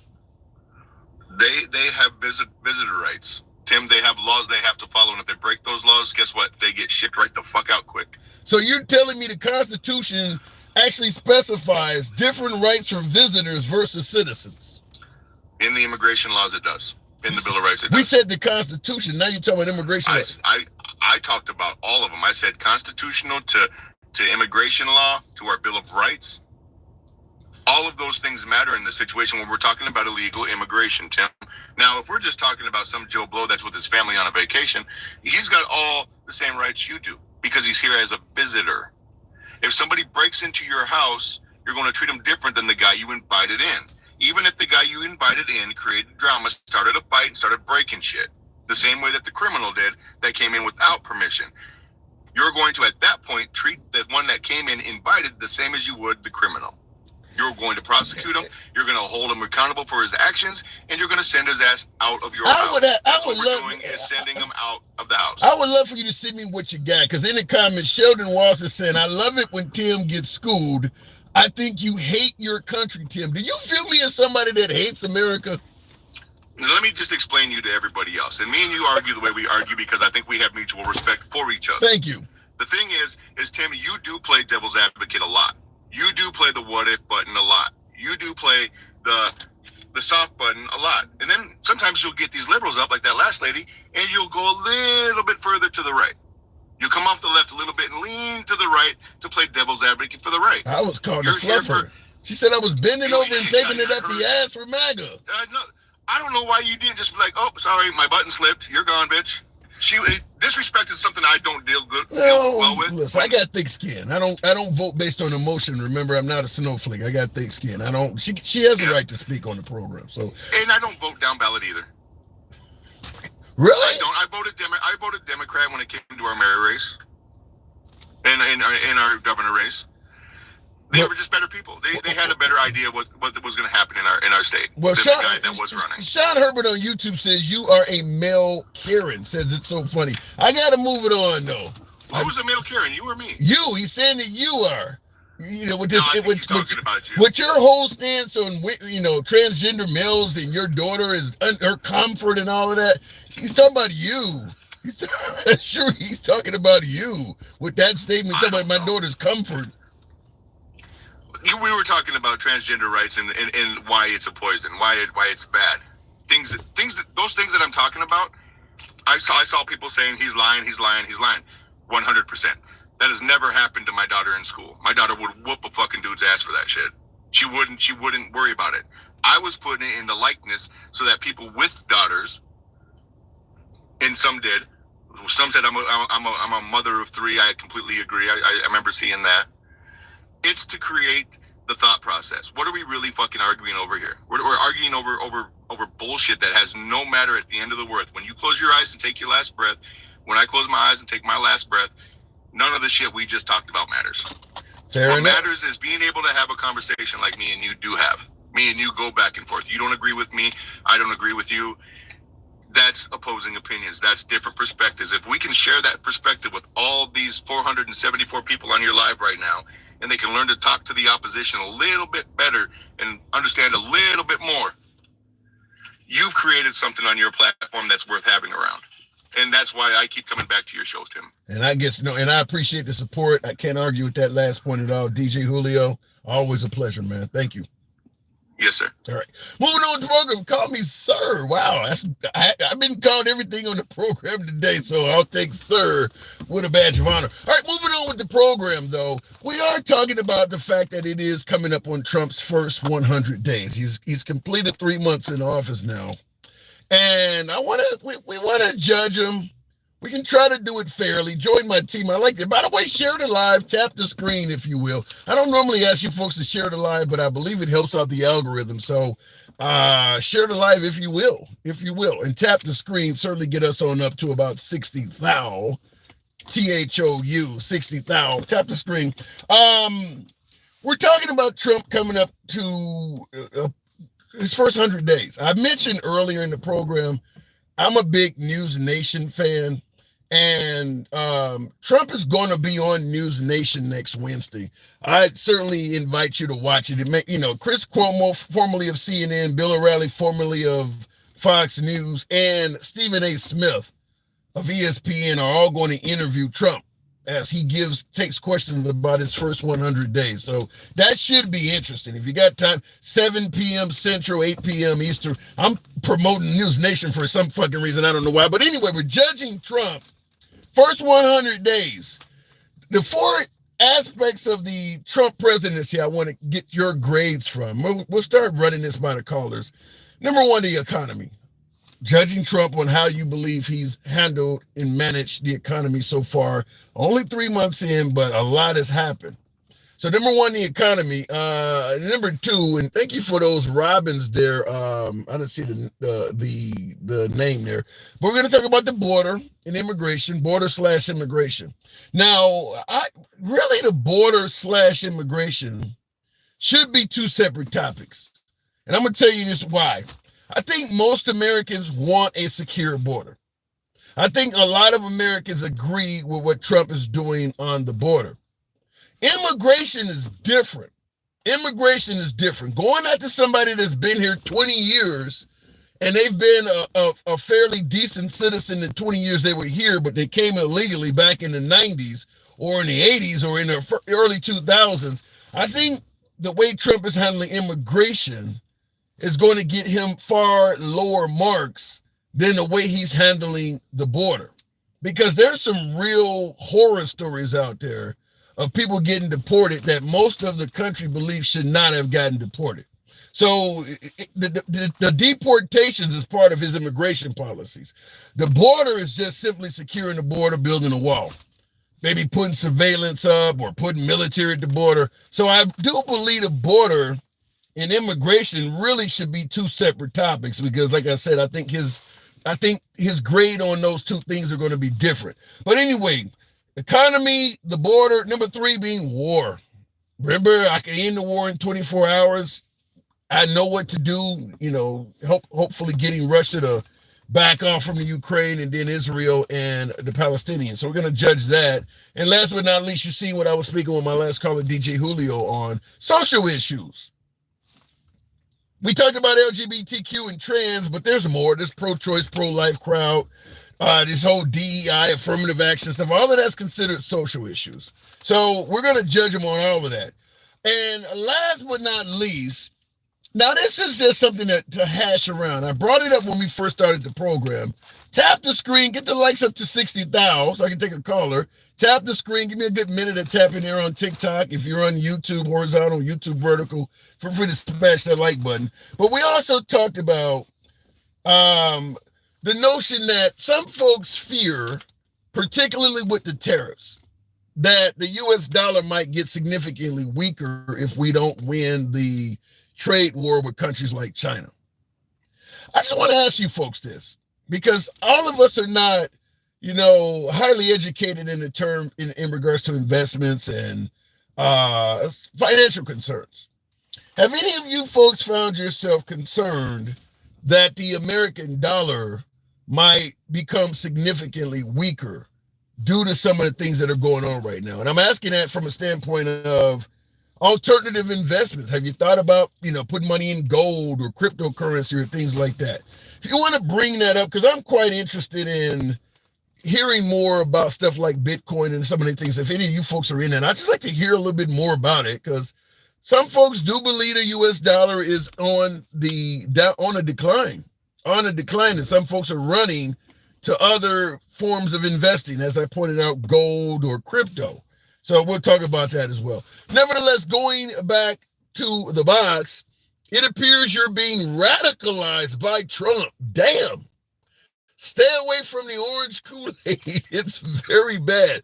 How am I being radicalized, user? State your case in the comments. Radicalized. Yeesh. Who's got money to travel anyway? Big squeeze. A lot of people do. Everybody's not flat broke. Dincow. Good evening. Welcome to the program. What does that say? 88 double I. What does that mean there? Travel with Max. Dincow, good evening. Good evening. Good evening. I'm gonna go by the, like I always say, the letter grades, A, B, C, D, and F that we received in high school. I'm gonna give you these quick issues, and we'll tackle them in more detail. We're just going to run them by you real quick. Economy, what letter grade would you give Trump so far? An F. The worst he could do, an F? Yes. Damn. Starting all of these trade wars with every country in the whole world, and not having a solid plan of how he wants it to end up it's unconscionable. And he's the first president ever to personally cause the downturn of an economy all by himself. Nothing inside the economy, not a housing crisis, nothing with anything. It's just him saying he wants to impose tariffs. That's an F. He has capitulated to China. He's running around talking about there's a deal. I've been talking. I ain't going to tell you who I've been talking to. Was it she? I ain't going to tell you. But we going to make a deal pretty soon. And China ain't said a word. He has lost that battle already by saying that his tariffs are too high. He lost the battle. Big Squeeze. So everything he's doing after that is capitulation. That's it. But Big Squeeze pushes back in the comments and says, how do you know he doesn't have a plan? It doesn't matter what his plan is if the other people that he's imposing the stuff on don't go along with it. China's not going along with his plan. If his plan, which I would like for that gentleman to articulate what he believes Trump's plan is, and I guarantee you he can't. Because in the beginning, it was supposed to have been, we're going to get these countries back for cheating us.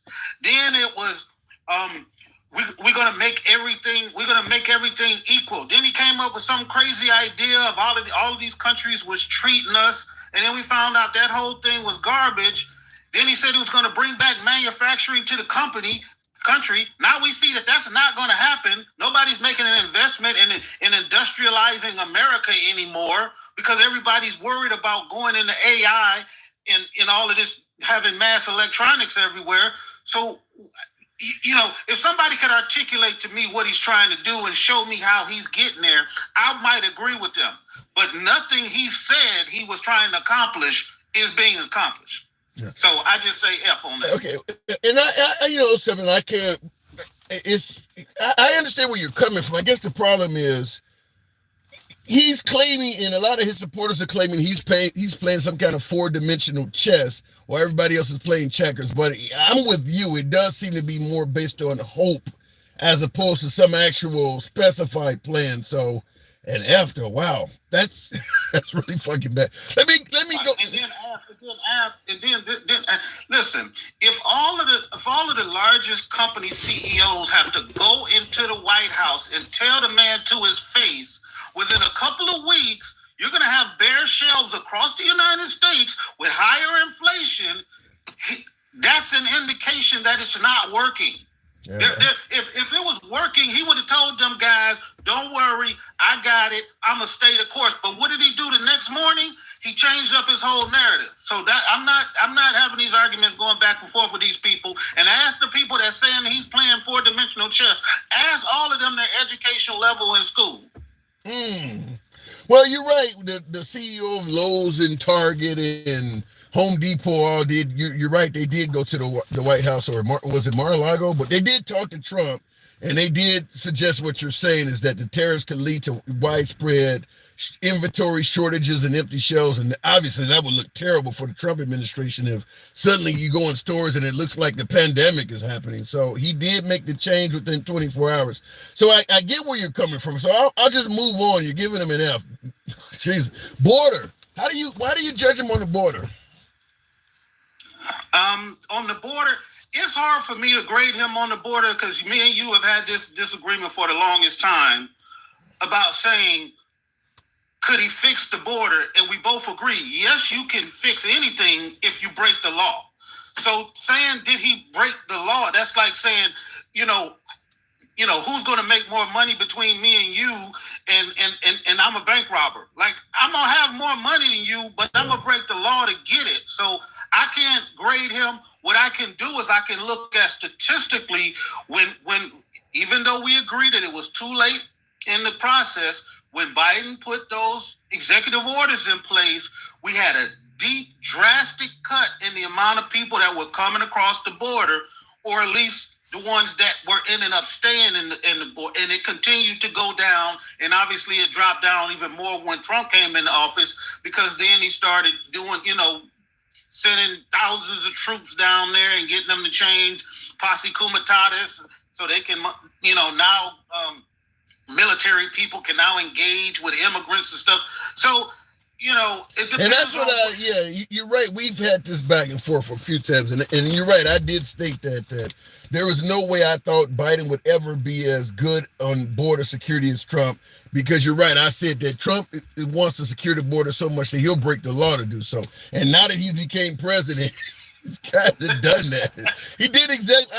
If it's one place where I can say I was right. That's one, because I did say if Trump becomes president, he's going to be so good at securing the border because, yeah, he's willing to break the law to do so. And so maybe I'll give him a C. The only reason I give him a C is because that downward trend that was happening under Biden, he allowed that to continue and it got even better. So I'll give him that, although all of this stuff about how he's achieving it, how, they want to kick up in churches and schools, and I just don't agree with that part of it. But yeah, if the question is, how is he is the border more secure now? Yes. Yeah. And for folks who are wondering what I mean by Trump will break the law, I mean Trump would, this president in El Salvador, I think just simply getting caught coming in this country illegally, Trump would happily see you go there indefinitely. I actually believe Trump would be okay with taking your life, ordering people to take the lives of anybody entering the country illegally. I believe that his desire to secure the border goes all the way up to the top. So, yeah, when I said I believe he's going to be better at securing the border than Biden, is because his measure is so aggressive that Biden is not even willing to go into that area. Biden would never want to see people, physically injured or sent to prison for life for just simply trying to come in the country. Trump and a lot of Trump supporters believe that's totally okay. So moving on, though, war. What is it good for, as the song would say? How do Trump? If you gave him an F on the board, I already know where we're going. But since it's written down in the notes, I gotta ask. He promised to end the wars once he got elected. Obviously, the Ukraine-Russian war, he talked about doing it in 24 hours. What?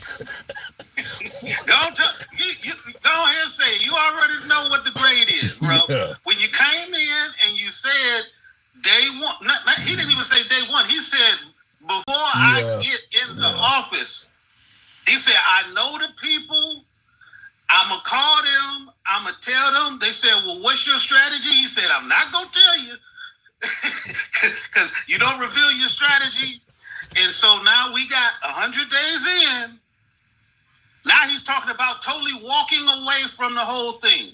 Yeah. One of the wars. The other war, he hasn't even come in, and they've been over there bombing big rocks into little rocks, still bombing those people, and he ain't said a word. So, yeah, that one is sad, and I listened to some of the more liberal YouTube channels like Democracy Now! And things like that, and they cover a lot of what's going on in Israel, and it's exactly what you just said, bombing big rocks into little rocks. They are literally just rebombing rubble over and over again, where some of the folks are running to live in, what might be the remains of a crater or the remains of a building, and then they just come back and bomb. I mean, they literally are bombing stuff like food trucks and ambulances and shit. So, I mean, if we really... What happened to his bottom line? I just want to stop the killing. I just want to stop. That's all they was going on. Like, even though we would make valid points about what he's not doing or doing, and they would say, well, he just wants to stop the killing. Now he's throwing his hands up in Russia saying, nobody won't listen to me like a big baby. Nobody's listening to me, so I'm just going to take my ball and go home. That's an F. Well, I mean, I do believe there's a possibility he wants to stop the killing, but he wants to stop the killing by doing nothing. I mean, like, he's suggesting that. I'm just being honest with you. We're offering. We're trying to intervene and stop the Ukraine-Russian war while offering nothing. They have neither one of the sides, Russia nor Ukraine, have any reason at all to listen to the pleas of America. We're not giving the Ukrainians anything. I disagree. I totally disagree. Tell me why.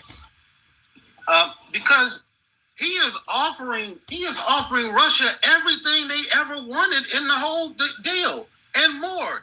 He's offering to normalize relationships and start normalizing trade and everything with Russia, taking all of the sanctions we have put on them. He is offering them everything they wanted and more. That's a good point.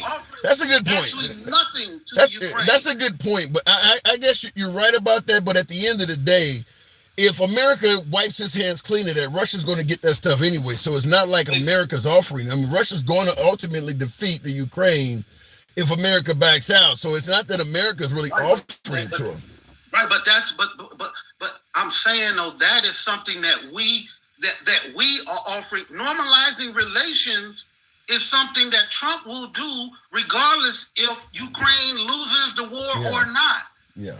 So I'm just saying, if you're saying what he's giving or not giving, if he's trying to tell them. If he's giving away all his leverage, if he's telling Russia you gonna get everything you want anyway, so that's giving them everything and asking nothing.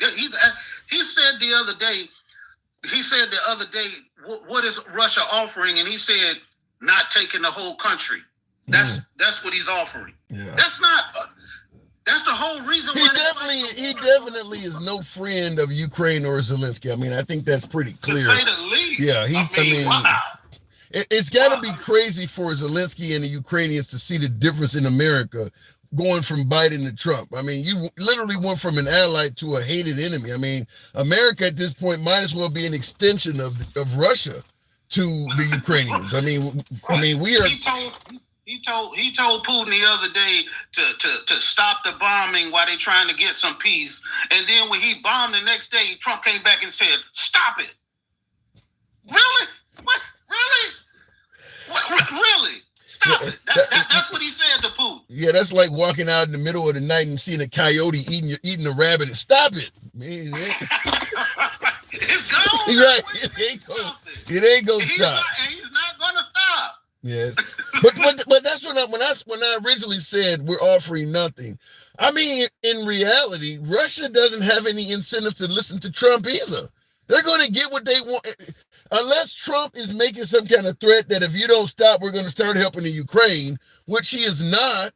I mean, we know you're not going to do anything to our adversary, so why should we listen? Why should we even listen to you? We can get the whole damn country. Exactly, and why should anybody say like he's trying to negotiate peace? He's not. He's trying to negotiate giving Russia everything they asked for. That's what he's negotiating. Yeah, he's not. Yeah, I agree with you 100%. He's not negotiating peace because one of the reasons Zelensky got into an argument when he came to the White House is because you're not going to offer us any security. So if this war ends and Russia starts attacking us 6 months down the line, you haven't promised to help us out or do anything. We'll be right where we started at. So why should we partake in what you're offering now if it comes with no guarantees or anything at all? So, yeah, he comes across we kind of knew from the beginning when Putin put pictures of his naked wife all on state-sponsored TV. We already knew Putin didn't give a damn about what Trump was saying. Well, he seems to be doing well under Trump. Last but not least, social issues. Obviously he's a pro-life president. He's anti-LGBTQ, no matter how they tell you that. He's anti-DEI. I think it's pretty clear, anti-affirmative action. How do you think he's doing on social issues? Well, there hasn't been much movement on the right to choose. I think once a lot of these states, these localities started having these special elections and kind of shooting down everything, I think they kind of slowed down on that. You haven't heard him talk much about getting rid of it altogether. So it's been a slow roll on that because I can't really say too much about that particular his movement on LGBT issues has been significant. Yes, he has definitely had an impact, and he has alienated a certain group of people. He's probably prevented those 5 high school kids from participating against girls. He probably, about 6 or 7 of them. He probably got them, it prevented them from being able to play sports or whatever. But did you hear my last caller, DJ Julio, that suggested that they are interfering with the comfort of some students and things like that? Man, I listened to him, man, and his whole conversation was just dripping with emotions. That dude was on here about to cry about everything. He talking. Oh my goodness! He sounds like he might have been, coming close to admitting he was like a failure as a parent and stuff. Damn. Oh my you know, God. talking about how the kid, then when you don't look, if I don't want you to say nothing about my mama, I ain't gonna bring her up in a conversation. So you don't bring your kids into a conversation with 400 people online and expect somebody to not say something about them, especially when you out here spouting these radical ideas about who is a woman and who is a man, and you got your own take on it. And we can ask 1,000 people, and we might get 1,000 different answers to that same question. So look, regardless of what they are, they're human beings. And who am I to put them in a category to tell them what they could call themselves or not? Because at the end of the day, like you said, how is it affecting me? It's not. Right. Yeah. It's not. Them people been walking in and out of bathrooms since the beginning of time. Nobody said a damn thing. Now, when he wants to end the conversation talking about, if people want to, go into girls' bathrooms, like, dude, show me the record of where there's been an increase in child attacks by trans people, and then we can have a conversation about what we should do about it. Don't say because you emotionally a juvenile emotionally that you can't even understand that this shit has been happening, is going to continue to happen. There's no way you can identify people going into a bathroom and say, hey, you don't belong there, or you don't belong there. There's been gay people sitting next to your child in the locker room since she got to high school or middle school. You don't know it. You're talking about emotional stuff that doesn't concern you. And you pointed out that he was the one that started out by saying the liberals are the ones that act on emotion, but you're saying that he came through as quite emotional himself. Then, Cal, I do got to move it on. Wow. One thing I did want to correct, because me and you go back and forth about this all the time, is about you say, Trump had a great economy when he was in office. Do I sound like that's a really bad invitation? But keep going. I'm not that good. I'm just trying to bring the sarcasm of how you be saying it. Okay. All right. What you got?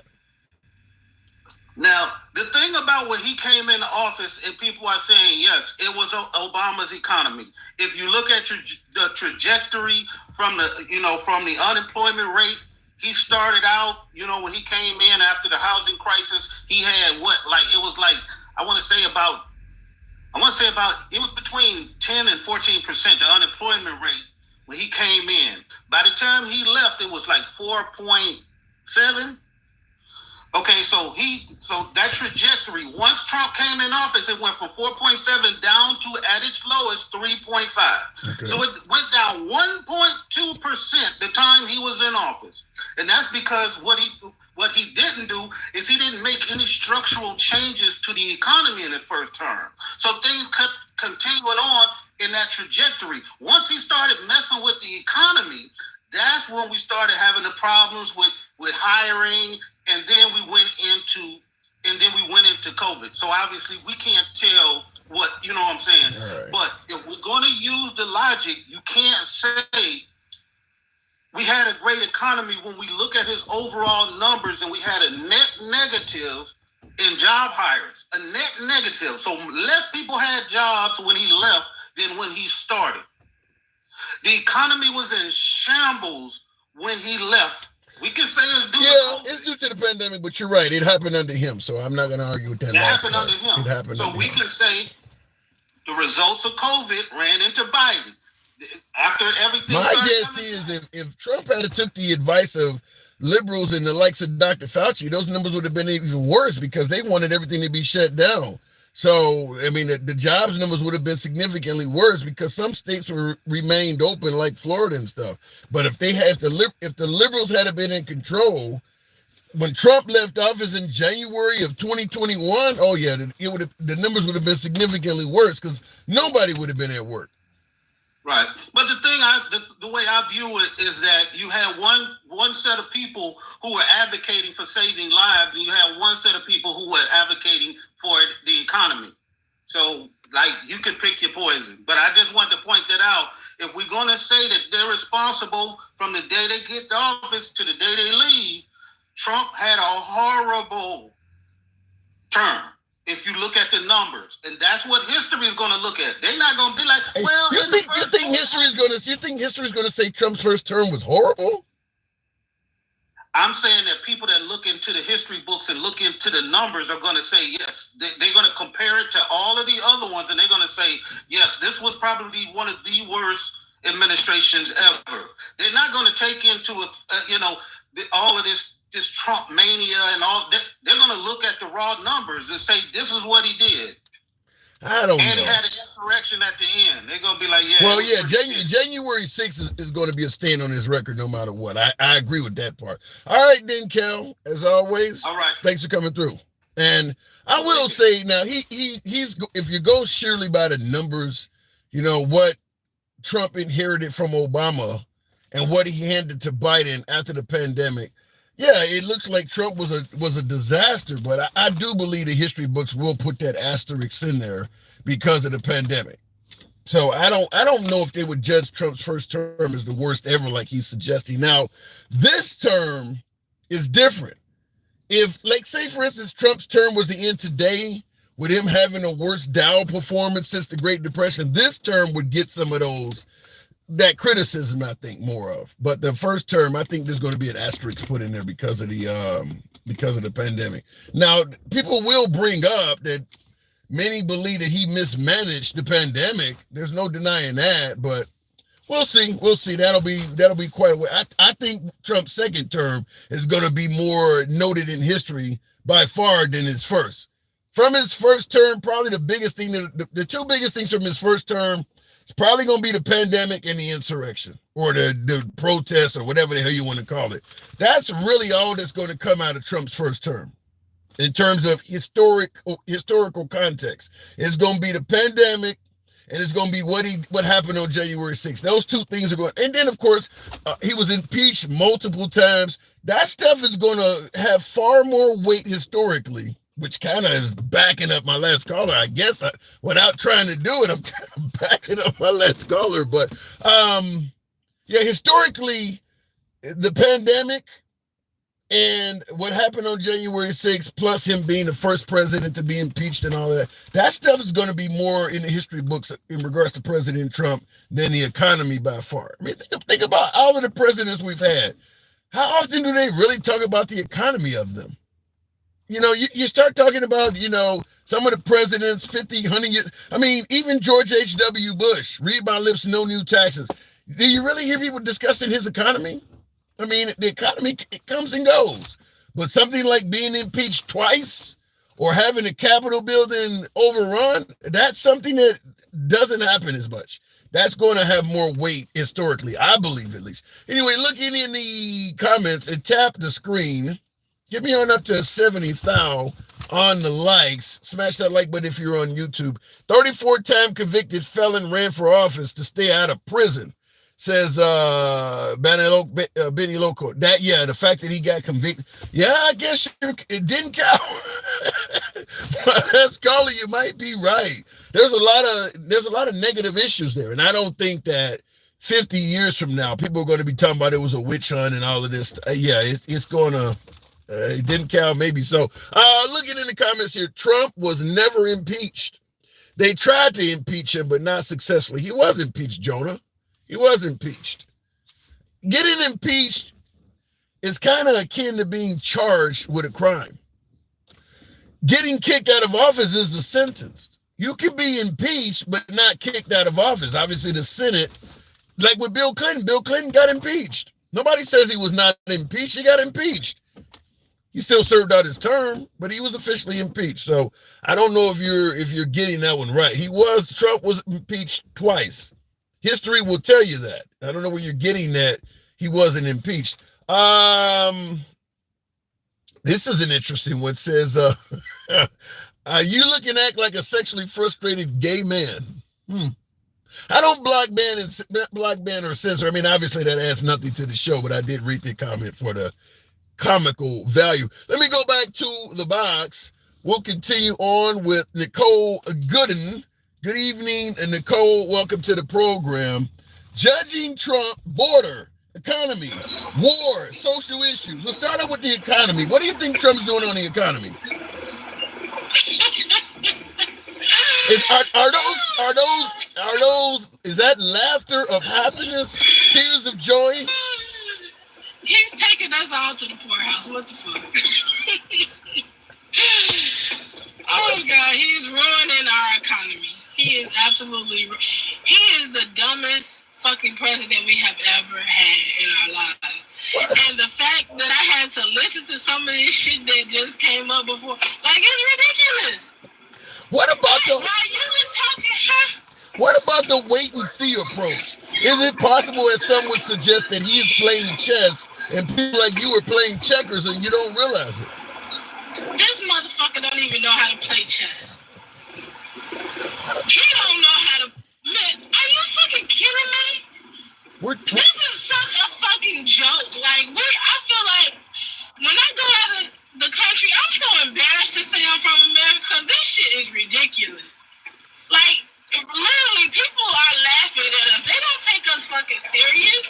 Do you see what they tweeting about him over there? He choked in China. Yeah, the Chinese, yeah, the tariff wars with China are not looking good, to say the least. I agree with that part. Nothing that he does looks good. That's the fucking problem. He has no plan. He has no brain. Everything. And then here's the other thing that I was tripping on. So Julio was saying about nothing that this man has ever done has been about unity. Never. But then they want everybody else to straighten up and talk right. But he opened up the door for all of this bullshit. He came down that little gold escalator or whatever, and he called people all kind of names. He was degrading to people. I mean, he's just disrespectful in every way. And now, y'all want some consideration? Your immigration status, is your immigration status okay? I hear sirens. Oh, that's just the ambulance driving by. Make sure that ain't Tom Holman. So I mean, but when you're talking about, I don't know, his handling of the economy, there's a lot of folks that differ from you, Nicole, that believes that he is indeed only correcting what amounts to an unfair trade imbalance that everybody before him was afraid to touch, and he's doing what needed to be done. Okay, first of all, let's put this in a little bit more perspective. Half the shit that we consume in America is fucking unhealthy. They don't want the shit that we manufacture over here. They don't want that shit. When I go to other countries, the most you see over there is some fucking Coca-Cola, maybe Pepsi, and a few other things, maybe a Dorito or Pringles, and that shit don't taste nothing like it do at home. Are you saying, am I hearing RFK 2028? It's a little bit of that. So look, now they trying to take the dye out of food, right? Yeah. Okay, fine. That's some shit y'all should have been did any fucking way. They did that study over 30 years ago. So, our cancer rates, our diabetes rates, everything is fucking high. And have you also noticed? I noticed this when I go to London or Thailand or wherever the fuck in these other countries, nobody's obesity rate, or I didn't see any, I was looking, I didn't see any big people like you do in America. Yeah. Our food is fucking filled with so much bullshit. We grow to these astronomical fucking sizes. We gain 600 But pounds. then why aren't you giving, then it sounds like you should be giving the Trump administration all kinds of compliments because their administration, via Kennedy, is trying to get that under wraps. It wasn't happening under Biden or Obama. So it sounds like you should be celebrating Trump. If I could give them that, but no, they're doing it stupidly because they're cutting research. So you fucking backhanding your own self. So how the fuck is any of this stuff? You need research, right? So if you're not doing any research, he's cutting everything. So where are we supposed to keep up with this stuff at? We surely don't have anything that's on the shelf that says organic is bullshit. If you ain't killed it yourself or went out there and caught it, you might as well not eat the shit. You said anything on the shelf that says organic is bullshit. What are you saying? Is they're lying? Yes.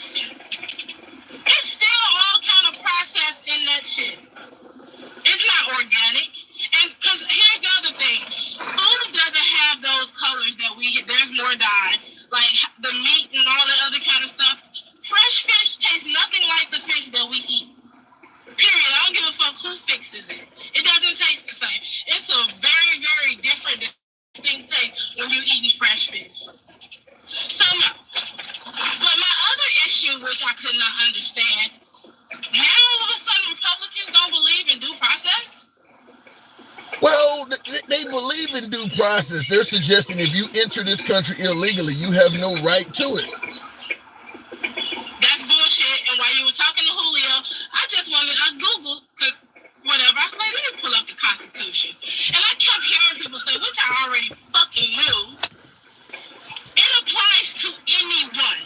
Anyone. If you bring your ass over here illegally or legally and you commit a murder and they can prove that you committed the murder, you're going to jail. Here. Yeah. Right? So even though they took Brittany Griner when she was over there, right? It's a good point. She still had due process. That is a good point. That is, she had due process, right? Yeah.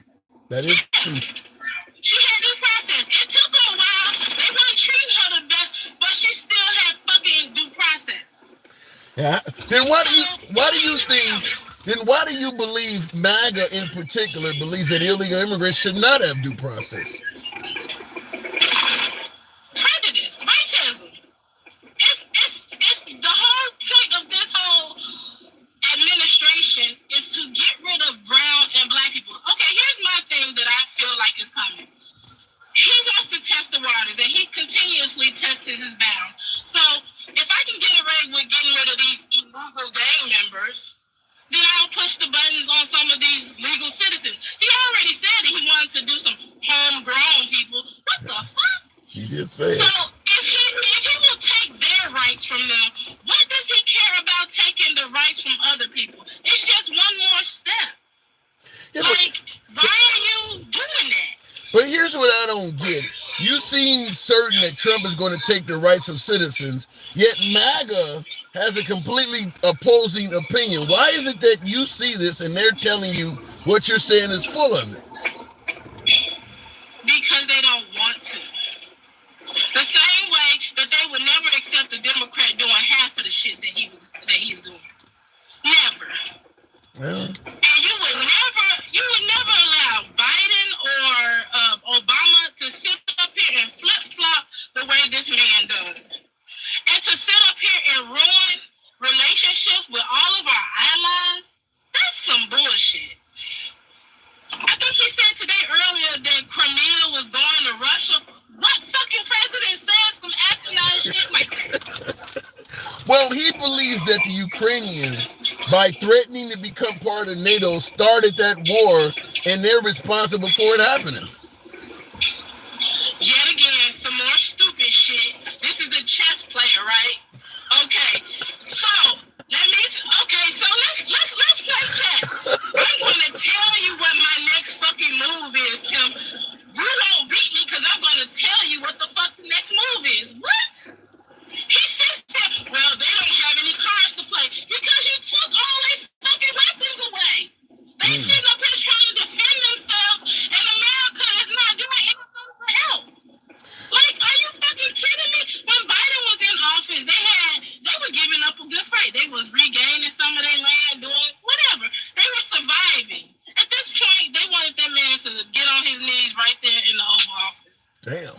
But do you really want American money in the form of weapons to continue going to this war indefinitely? I don't give a shit. It ain't going in my pocket. You say it all the time. If he takes all the money that they so-called save from Doge, we're not finna get it. Yeah. Anything that he does is not representing us. It's only going to represent and help the 1%. And some of the 1% is getting fucked as well, too.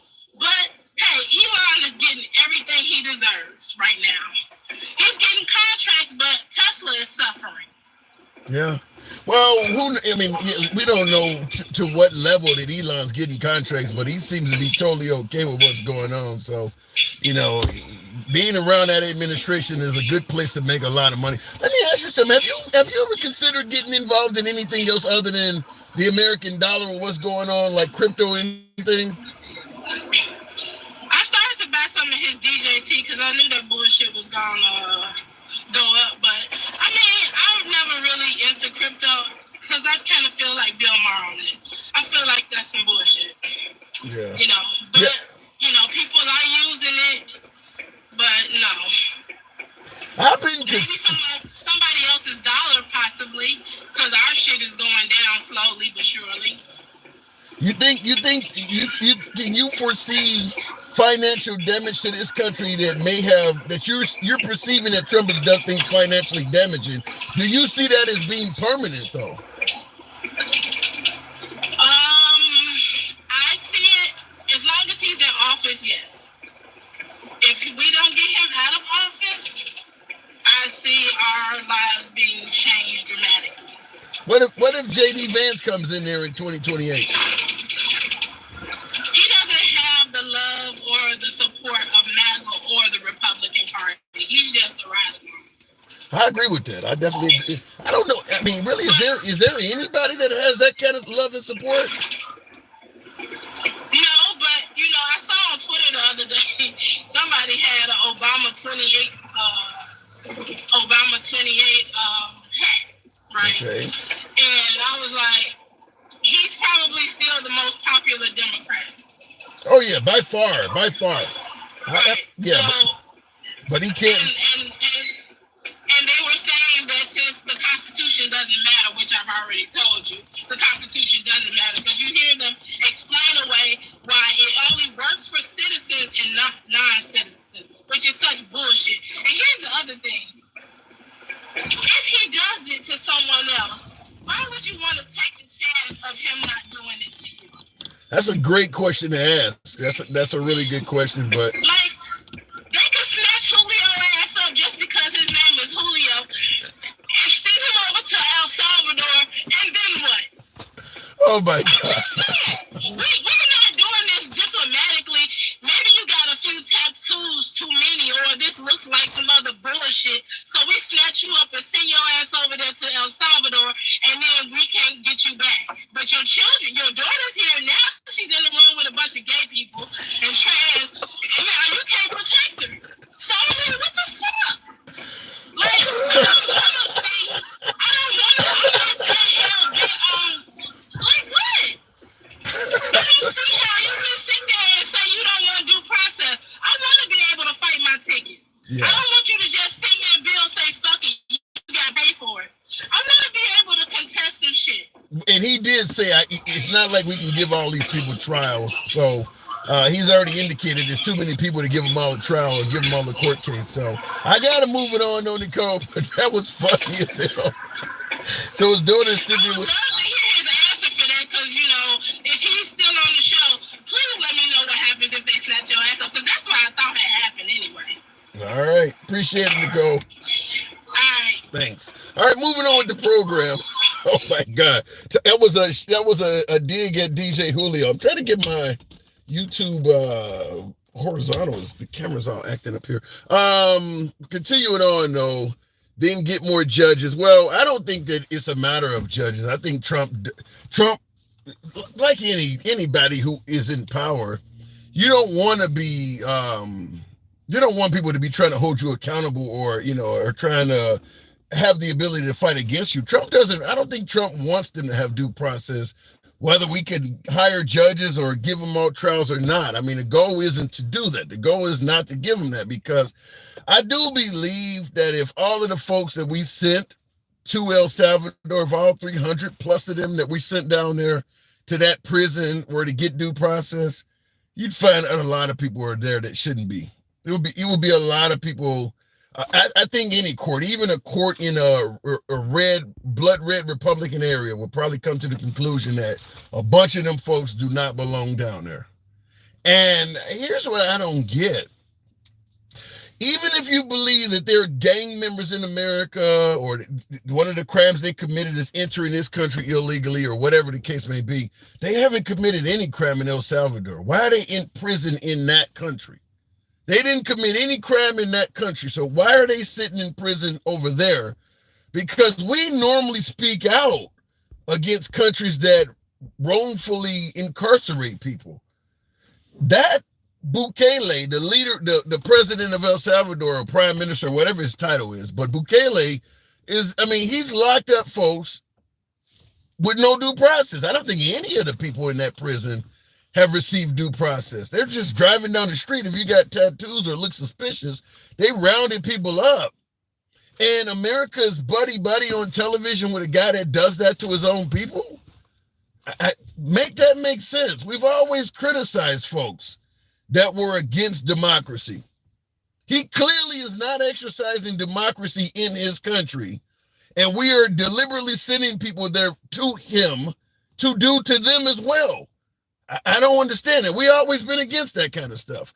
The Constitution says people, not citizens, says Dennis Calhoun, and that is true. What'll end up happening?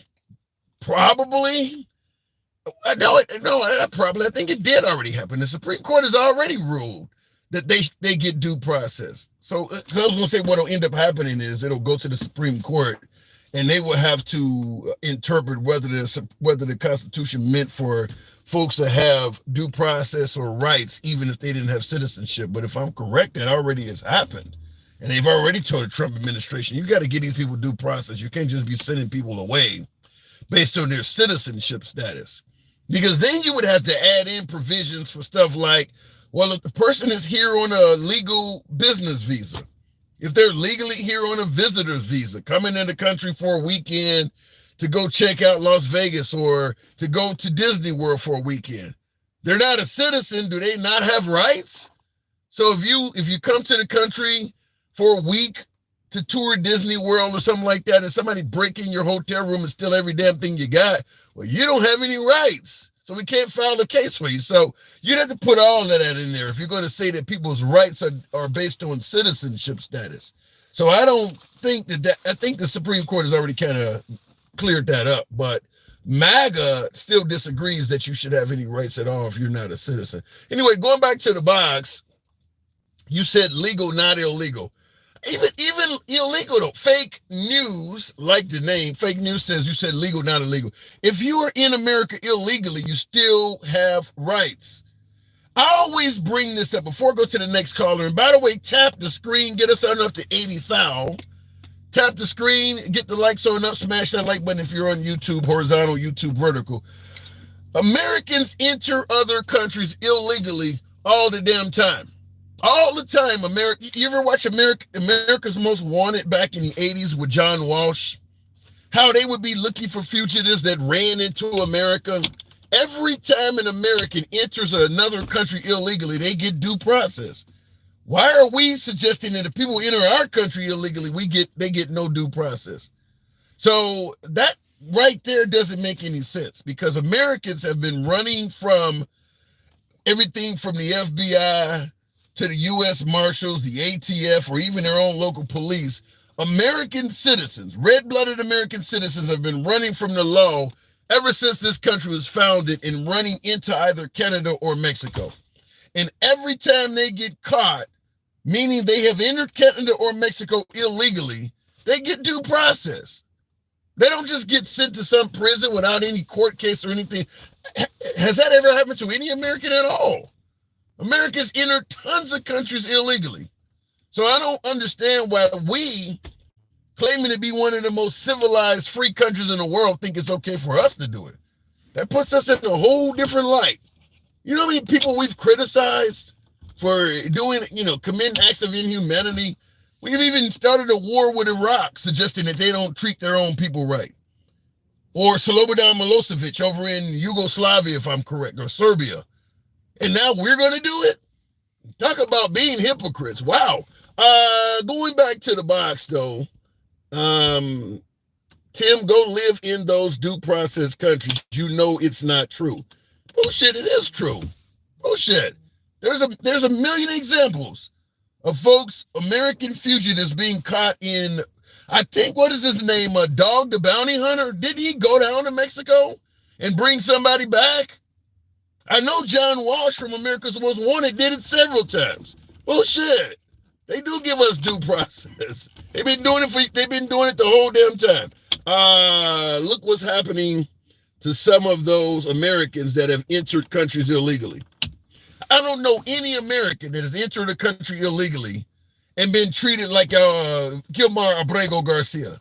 I don't know. You got to enter probably North Korea to get treated like that. Or maybe have tried to climb over the Berlin Wall or some shit. I don't know any country that is treated an illegal immigrant coming in this country as bad as Abrego Garcia got treated. Sent to a maximum security prison that they treat you like that with an indefinite sentence. Where has that ever happened at? So that's not common. That is not something that normally happens. Now in the comments, Ross says, well, you don't know anybody that you know of. And the same says TikTok Ref 3 says, look, have you ever heard of one? Americans have entered countries illegally since America was founded. The fact that you have not heard about one speaks volumes. Going back to the box, I don't know any country that has been treated that has treated people that damn bad. What am I looking at there? Oh, Miss Mobetta. Good evening. Welcome to the program, Miss Mobetta. We don't hear anything from other countries. Bullshit, we do. We had a black guy run over into North Korea during the Biden administration. You heard all about it. You heard about Brittany Griner. You heard about a bunch. You've heard about Russian captives. You heard about all these people. What are you talking about? Miss Mobetta, good evening. Don't expecting truth to come out of MAGA's mouth. You're kind of beating a dead horse. They don't hold their people accountable for anything. That's just been proven. You see, when you bring up facts to them, they pivot. And stuff like that. So don't expect it. Yeah. Well, one of my viewers said Americans are not allowed into any other country without passports. Period. Not even Mexico. I tell you right off the bat, that's not true because I've been to the Caribbean when I didn't have a passport. If you sail Carnival Cruise Line, as long as it's a closed loop tour, Royal Caribbean, any of these cruise lines, you don't need a passport, and you can look on their websites and see it. So you can't enter countries. A proper ID. So, it is that the hypocrisy is just uncanny. Like, it's almost to the point where it's frustrating. Yeah. And that's not to say that Democrats do everything the correct way and different things like that. But in MAGA's eyes, Trump does no wrong. He does no wrong. Everything he does is as it should be. Because you know what proves that is the whataboutisms. So it's all right. Trump did this, yeah, but what about Obama? He did it because that's what you see in the comments right now. Obama deported 3 million people, yeah, but he didn't put them in a hardcore jail. He didn't separate the families. They all went together. Yeah. And real quick in the comments, in regards to what we're talking about leaving the country without a passport, somebody said you haven't left the country in a while. I'll tell you, you can, as long as this what is referred to as a closed loop trip, meaning that it leaves and comes back to the same port. So you sail out of Miami or you sail out of San Diego and go down to Ensenada, Mexico, or you come back. Because I've done that without a passport. As long as you come back to where you took off from, you can sail, as you rightfully pointed out, with proper I think like a birth certificate or something like that. But you don't need a passport. You don't need a passport. You can have a birth certificate and an ID or whatever. But now, like, I wouldn't sail without one. I wouldn't leave the fucking country right now. Because of how the thing's acting, I don't want nobody using me as a scapegoat or a pawn. You know what I'm saying? But it's a travesty. Now you got Trump locking up judges and different things like that. Like, why he's going after anybody who does not kiss his ring. Yeah, I gotta say, I have the same mindset. I don't think right now is a good idea to leave the country, even if you're an American citizen. You just never know, because if folks are getting caught up without due process, or even simply being detained for an unknown period of time with due process, it's just too much drama going on right now to risk it, in my opinion. So, but my question though, to me, to like the Julios, and because he's been easy prey today. Where did your ancestors come from, and why did they come here? I believe Julio is part Native American. A part Native American, so that means the other part ain't from here. Yeah. If you're not 100% Native American, your other parts came from somewhere else. And why did they come here? And what makes you think that they don't deserve grace just like your ancestors did? Well, they view it as once America took over this country, That's all that counts. We are the victors. This is our country. Who gives a shit how they used to operate? Well, see and that's the problem. That is the whole problem right now. Now you got too many $5 Indians running around here. Yeah. So too many $5, and that's how they were able to come in. That's how they were able to come in and set up this raggedy ass government. It was raggedy from the beginning. That's why it's raggedy now. Well, speaking of raggedy governments, TV Todd in the comments says Trump is the best president we've ever had. He's not the only one that says stuff like that.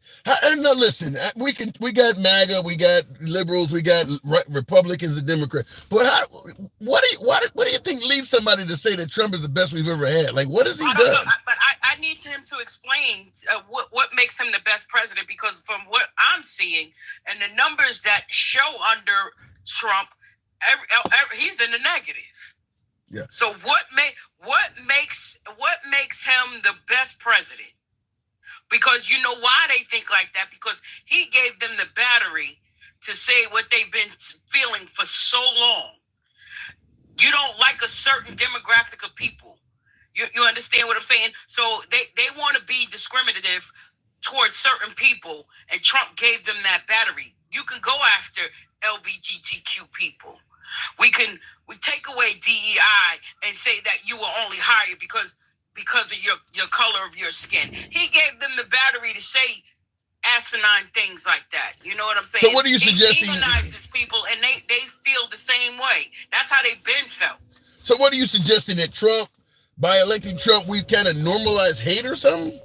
Oh, absolutely. They keep saying, Obama was a divider. No, Obama was not a divider. You know what it is?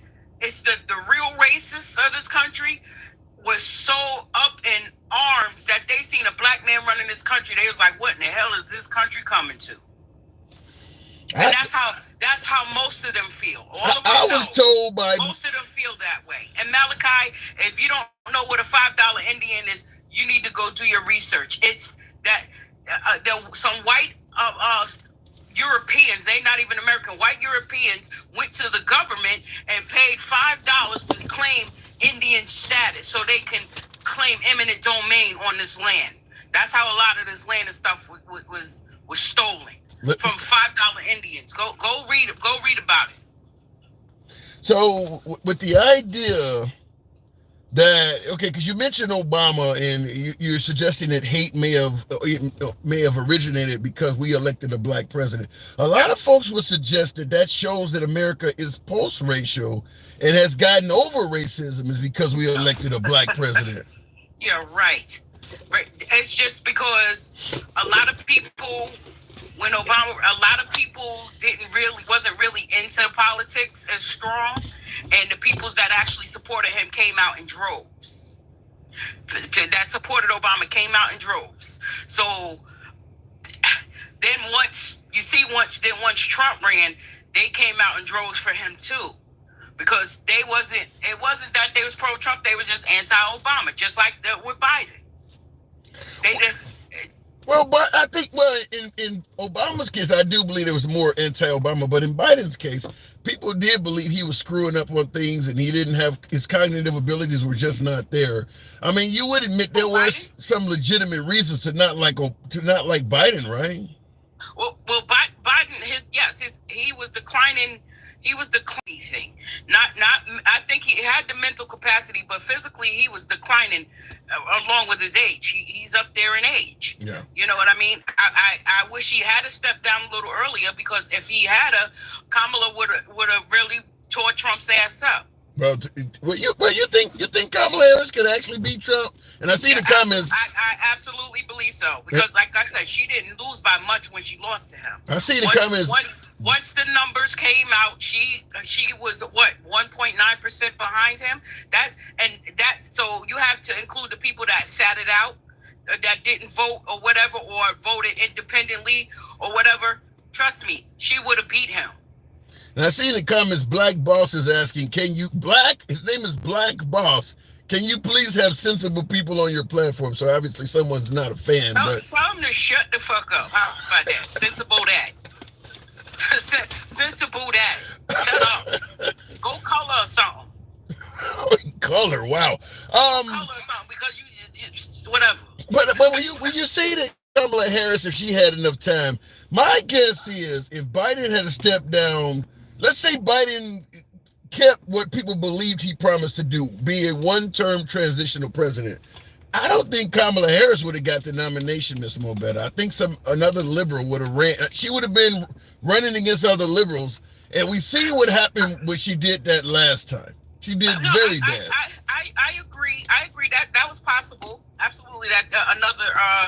But who else to say that who was going to run against her that still would have run? She still had a big following, Tim. Regardless, she had a big. Yes, she does, and she still does.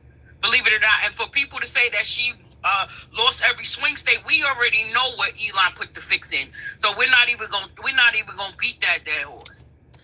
I've heard this before, but I guess since you mentioned it, I'm gonna get clarity from you. What did Elon do to indicate that he may have swayed the election somewhat? Listen, he was out there giving out $1 million checks. He took his company over there to Pennsylvania and all that stuff, talking about he was fixing something. Come on, Tim. Well, how do you win the presidency when red and blue down the rest of the ticket?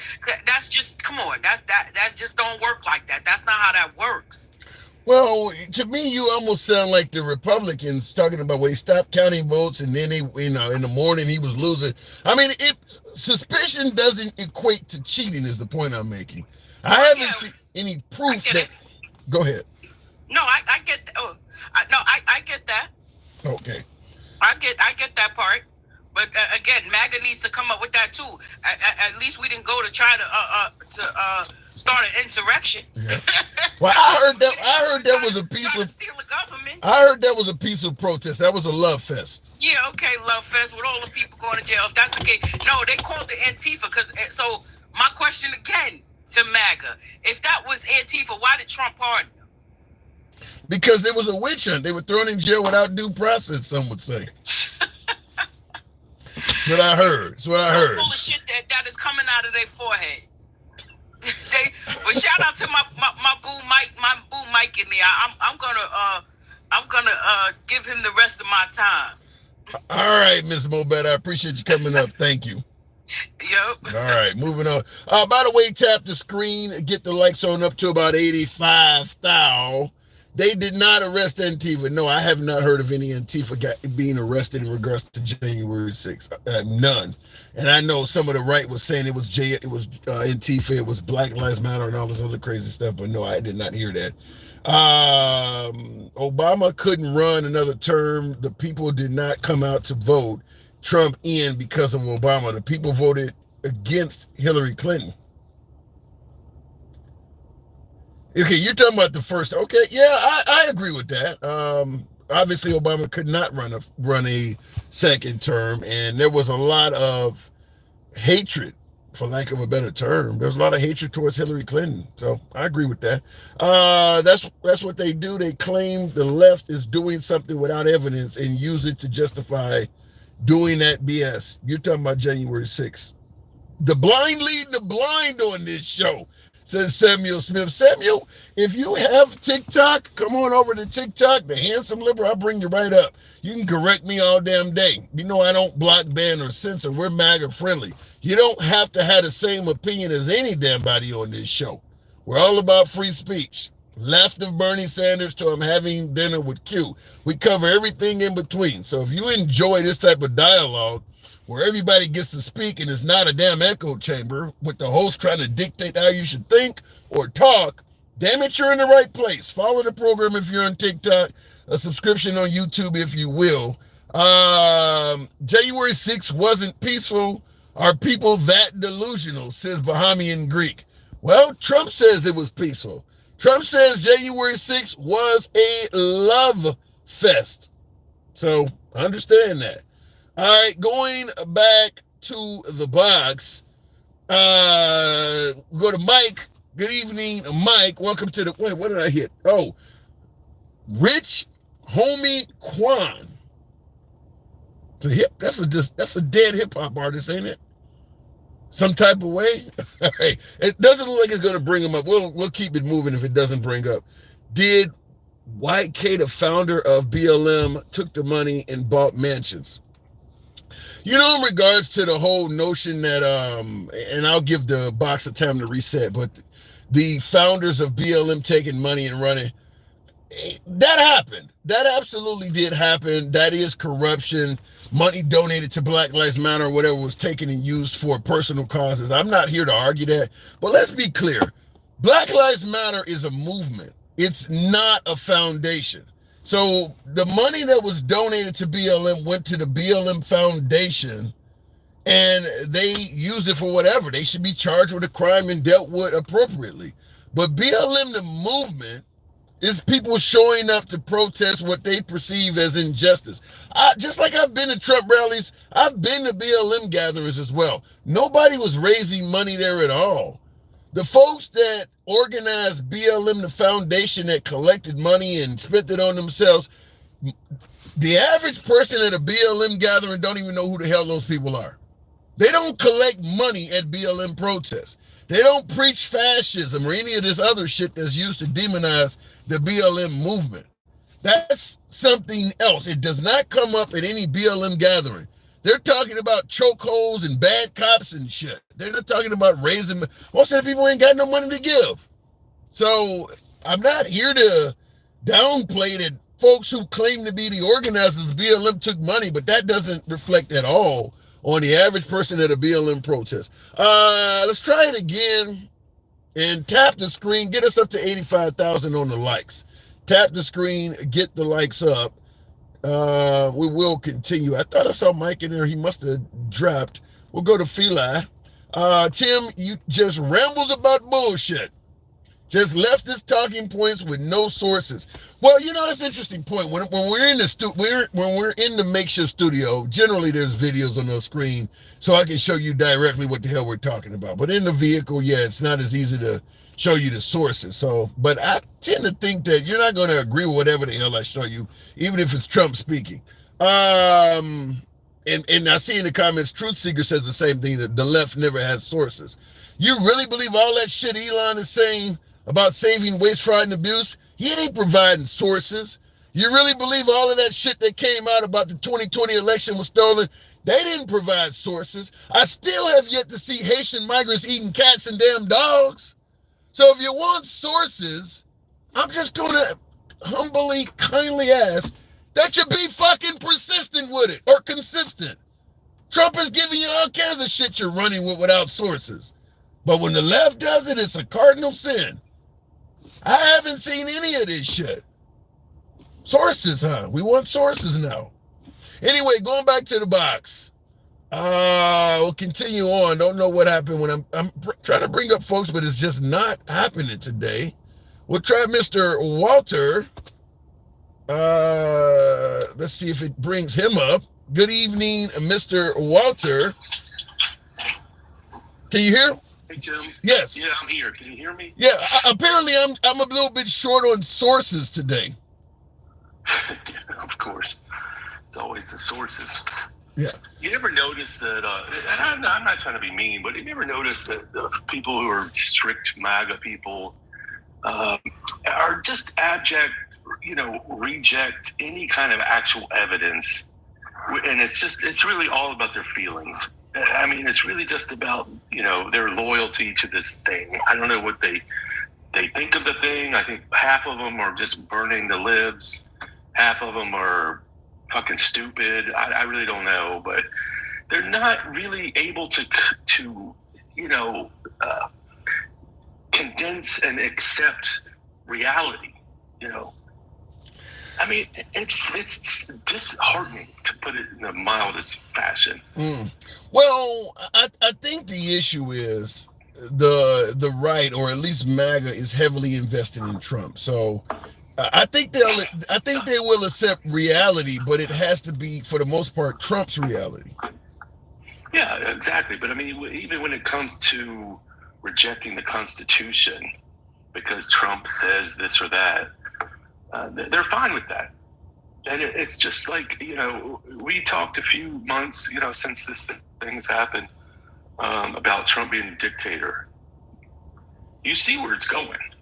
I mean, they arrested a judge today. In Milwaukee, in Milwaukee. Yeah. Well, but in defense, I have to have my devil's advocate hat on. In defense of the Trump administration, or even Tom Homan for that matter, if the judge was actively trying to help an illegal immigrant avoid capture, the judge is kind of committing a crime, and that's what it sounds like they're saying that happened. Is the judge told the immigrant to get out of the courtroom or something like that, and they caught him running down the street. But it sounds like the judge is being accused of actively trying to help an illegal immigrant.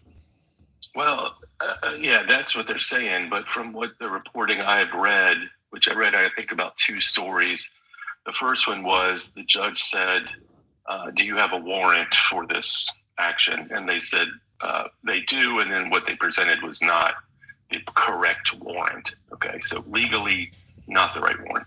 Second point was, she said, well, why don't you take this to the chief of the courthouse? There's a judge that's above her boss, basically, who runs the whole courthouse. Mm-hmm. And they did. They went to the, to see them. I don't know what the outcome was of that meeting, but when they got back there, it was over. The guy had, come and gone. Right. It wasn't that she snuck him out the back door and drove him down to the train station, which is what they're trying to portray this as.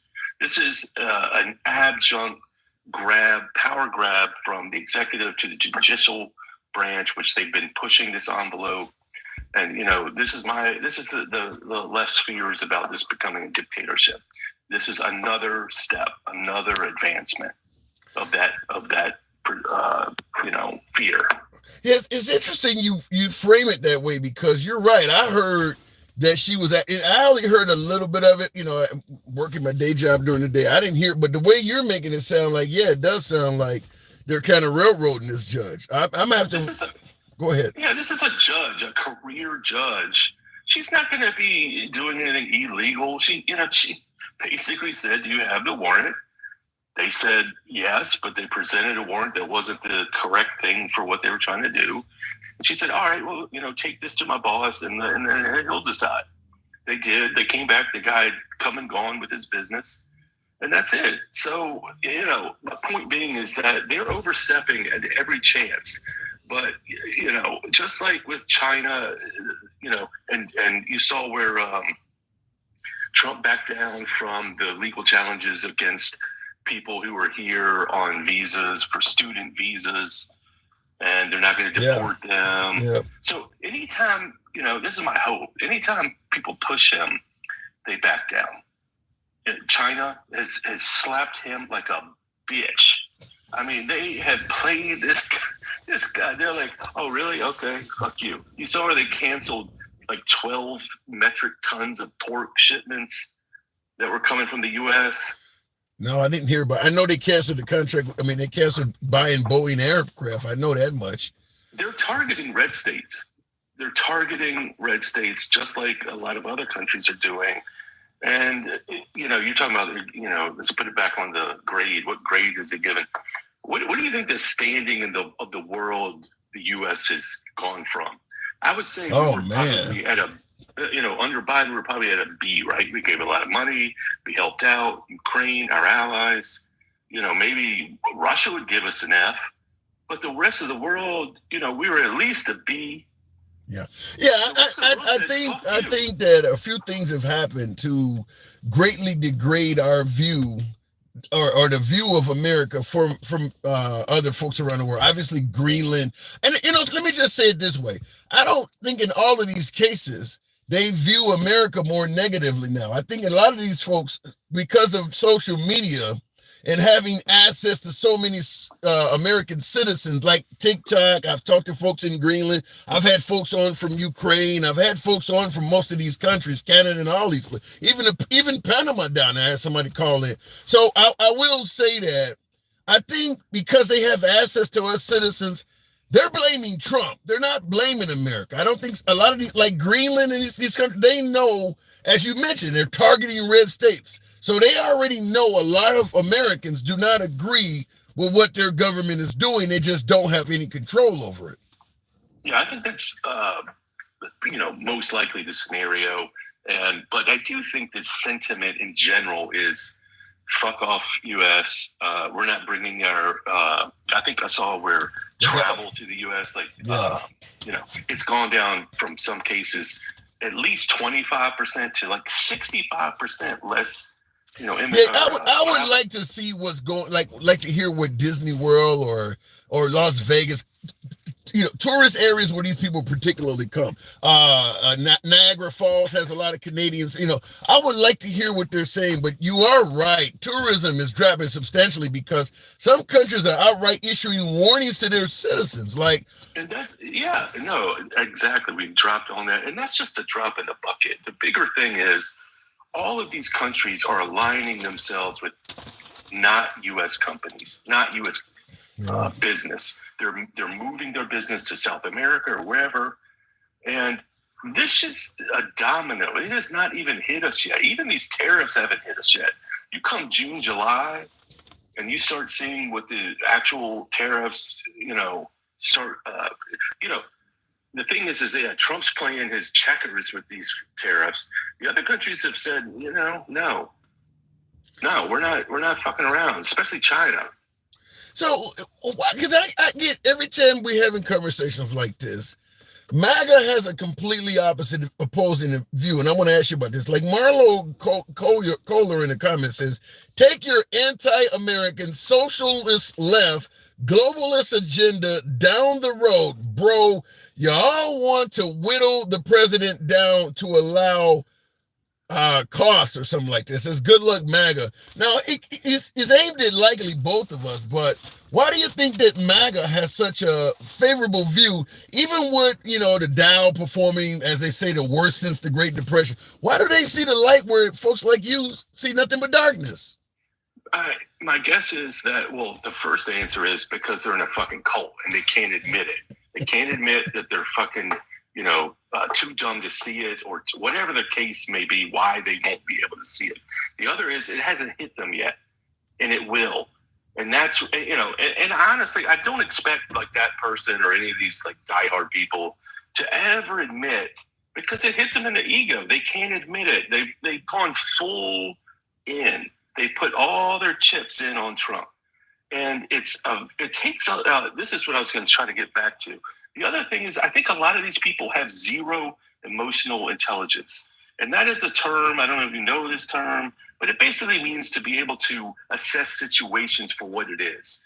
They're able to admit when they're wrong, assess when they're right. It's a thing that comes from a lot of factors, but a lot of it is education, having good parents, all that kind of thing.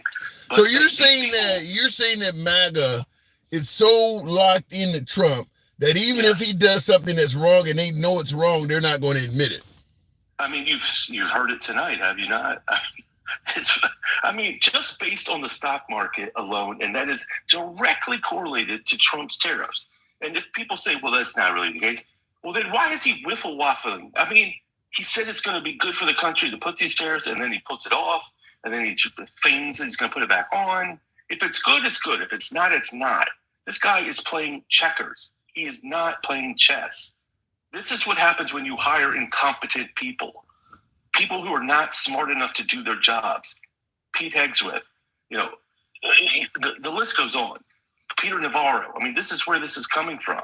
You heard about the screaming matches in the White House over the tariffs, and this is incompetence playing out. Somebody in the comments, I always point out the funny comments. Did I say that? And that's the person's name says he ate the checkers. He's not even playing the game. But being serious, is there any chance that these tariffs, it may actually be a wait and see game, as MAGA is suggesting in that if the liberals just give him a chance, you'll see that what he's doing is great for all of us? So is it good to have them or not to have them? Because he changes it every day. That is a problem. Is that it's hard to tell people to wait and see when he ain't even waiting and seeing. He's making, like you said, what was it, Liberation Day, the day he imposed all these tariffs, started April 2nd, And it's not even May 2nd yet. And I think he's made like 15, 20 changes or something I last heard. I mean, he's constantly changing it. So how can you tell me to wait and see when he's not even waiting himself? Have you seen your 401k since this man got in office? Yeah. I assume you have a 401k. Yeah, I mean, it's yeah. He wouldn't talk about it. And how do you not give that an F, man? How do you not give that an F? Wait and see. Why won't he wait and see? Why won't he stick to something then? Because he's a paper tiger. This man is a paper tiger. He will give in at any opportunity that whatever, makes him feel like he's going to get. Here's a good example. This shit with Russia, right? Okay. He's trying to make negotiations. Come on, Vlad. What are you doing? His stupid ass Truth Social posts. I mean, is this a way where we're conducting foreign policy now? And I mean, well, the thing is, Trump has always conducted everything from firings to world policy on social media. So that's been the way he's operated. So we're kind of used to that. Yeah. And where is he at with that? Where are we at with that? He basically presented a plan for Ukraine to give up all the territory that Russia has taken. And I don't get why. Yeah, I don't get why anybody would think that's a great deal. What he's offering Ukraine is pretty much to just surrender.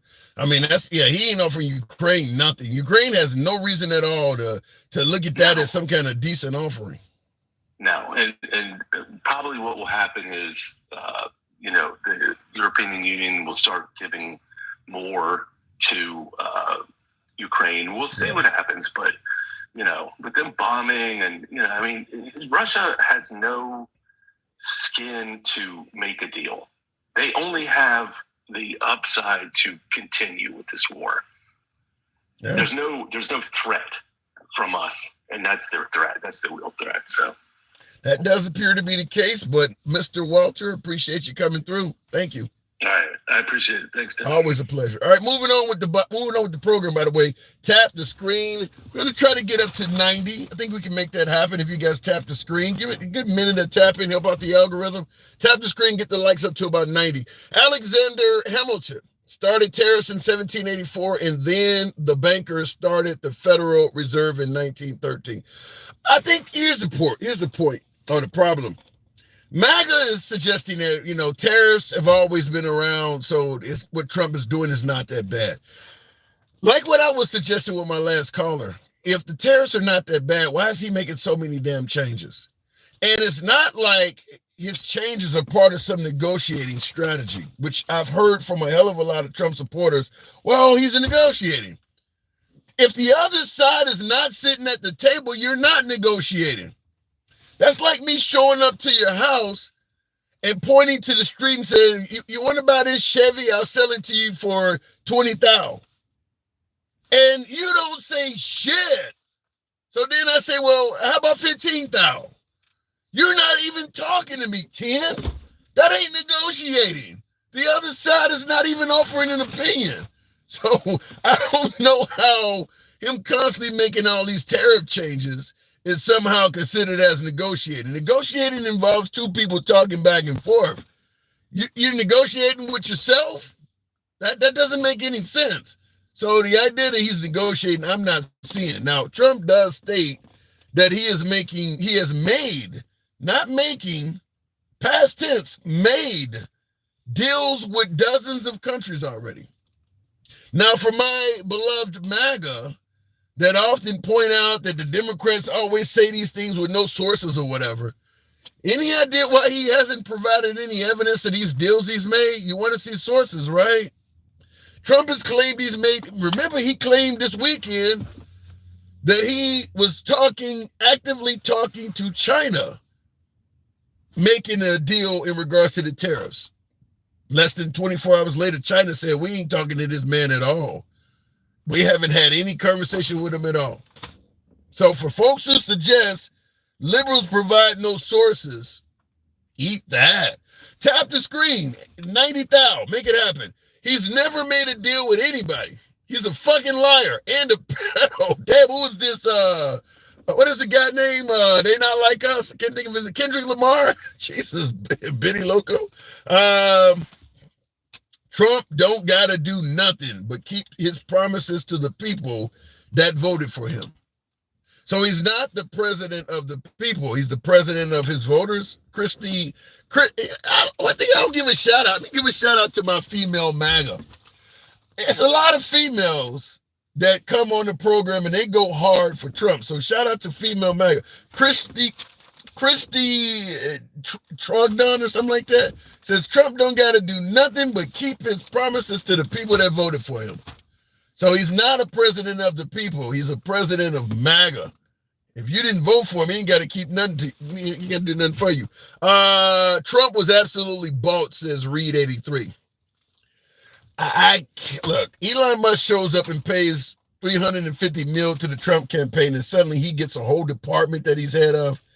Yeah, there's some buying involved in that. I also tell you, when he offered the other day that if you purchase enough of his crypto, you can come have dinner with him in Mar-a-Lago, that's being bought. Because his crypto, if you're buying his crypto, he is directly profiting from your purchase, and you're buying his crypto and you are directly receiving something, which is access to the president. Now, you know, if somebody makes a huge donation, or better yet, makes a huge purchase of Trump's crypto, and then they get access to him, it's not just to hang out with him and eat some really nice food. They're going to be pushing shit, making suggestions, asking for certain policies that may benefit them, tax cuts and things like that, maybe some insider trader information. So it's a quid pro quo. And I'm going to say this to any of my beloved MAGA that may have an adverse opinion on this. You know damn sure you would be pissed off if Biden, Kamala Harris, or Obama did some shit like that. Give me some money and you can come have dinner with me. Incredibly wealthy business people who you know damn well are going to use that opportunity to try to get something done that they want to have done. I mean, that's kind of how it works. You're literally buying assets. Whatever happened in regards to immigration, we're okay with immigrants, but you should stand in the line and come legally. These folks buying assets to Trump are literally skipping the line so that they can go meet him personally and propose whatever they want done. He's allowing them to pay to skip the line. This is why I say all the time that if for some reason Trump loses the midterms, they're going to impeach him again. Guaranteed they're going to impeach him again. Because some of this stuff is very much borderline criminal. How do you let people buy assets to you and profit from it? He is directly profiting while president by basically telling people to buy his cryptocurrency. My guess is there's a crime in that. Also, the whole it's a good time to buy right before imposing tariffs that he was bragging about how it made Charles Schwab $2 billion in a single day. They're going to impeach him again. I really believe that. And that's just the financial shit I'm talking about. If you find out that he sent somebody to prison illegally, they're going to impeach him again. I'm telling you for a fact, get the witch hunt and all of that stuff ready. Because if for some reason he does not do good in the midterms, they're coming after him. And I don't even know if Elon Musk is safe. Sean Herbert says, Vance killed the Pope. I've seen that shit floating around. The Pope is 88 years old, had just spent weeks in the hospital with double pneumonia or something like that. It's meant to be humorous, I guess, but yeah, J.D. Vance didn't have nothing to do with that. And I think Ann Coulter made some kind of reference to that on social media, but no, J.D. Vance ain't got nothing to do with that. But yeah, what Trump is doing is kind of selling assets. And yeah, if he doesn't win the midterm, they're going to come after him for that. President is not allowed to sell shit. Trinkets while president, it's against the law. Yeah, you're making tons of money with selling cryptocurrency. And that's in addition to all the other stuff that he's got for sale. I listen to Fox News on Sirius XM. They're selling watches and GetTrumpWatches.com is a website. GetTrumpSneakers.com is a website. They're selling all of that stuff. Going back to the box. Let's try it again with Mike. Good evening. And it says good, says Lisa. Yeah, if he loses in the midterms, the Democrats are definitely gonna try to impeach him again. Mike, good evening. Hey, what's going on, Tim? Damn, man. I was trying to come up right after Julio with this crazy ass, but I'll get there in a second. I'm not letting that ride. Okay. I'm not letting that ride. So I hope he's still in here. But you had some questions. F on economy, D on the border, F on social. You were talking about social issues? Yeah, you said F on the economy, D on the border. We're talking about war and social issues. Yeah, F, as in Frank. On all of this shit. Only F, thing D, F. And you gave him a D on the border, really? D on the border. Denkel already explained to you why. I can't give somebody credit for doing something the wrong way.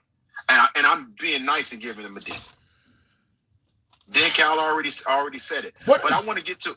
Go ahead. I just saw in the comments, Bandito says Trump will be doing jail time in El Salvador. I don't think that's going to happen. But you wanted to get to what? Couple things.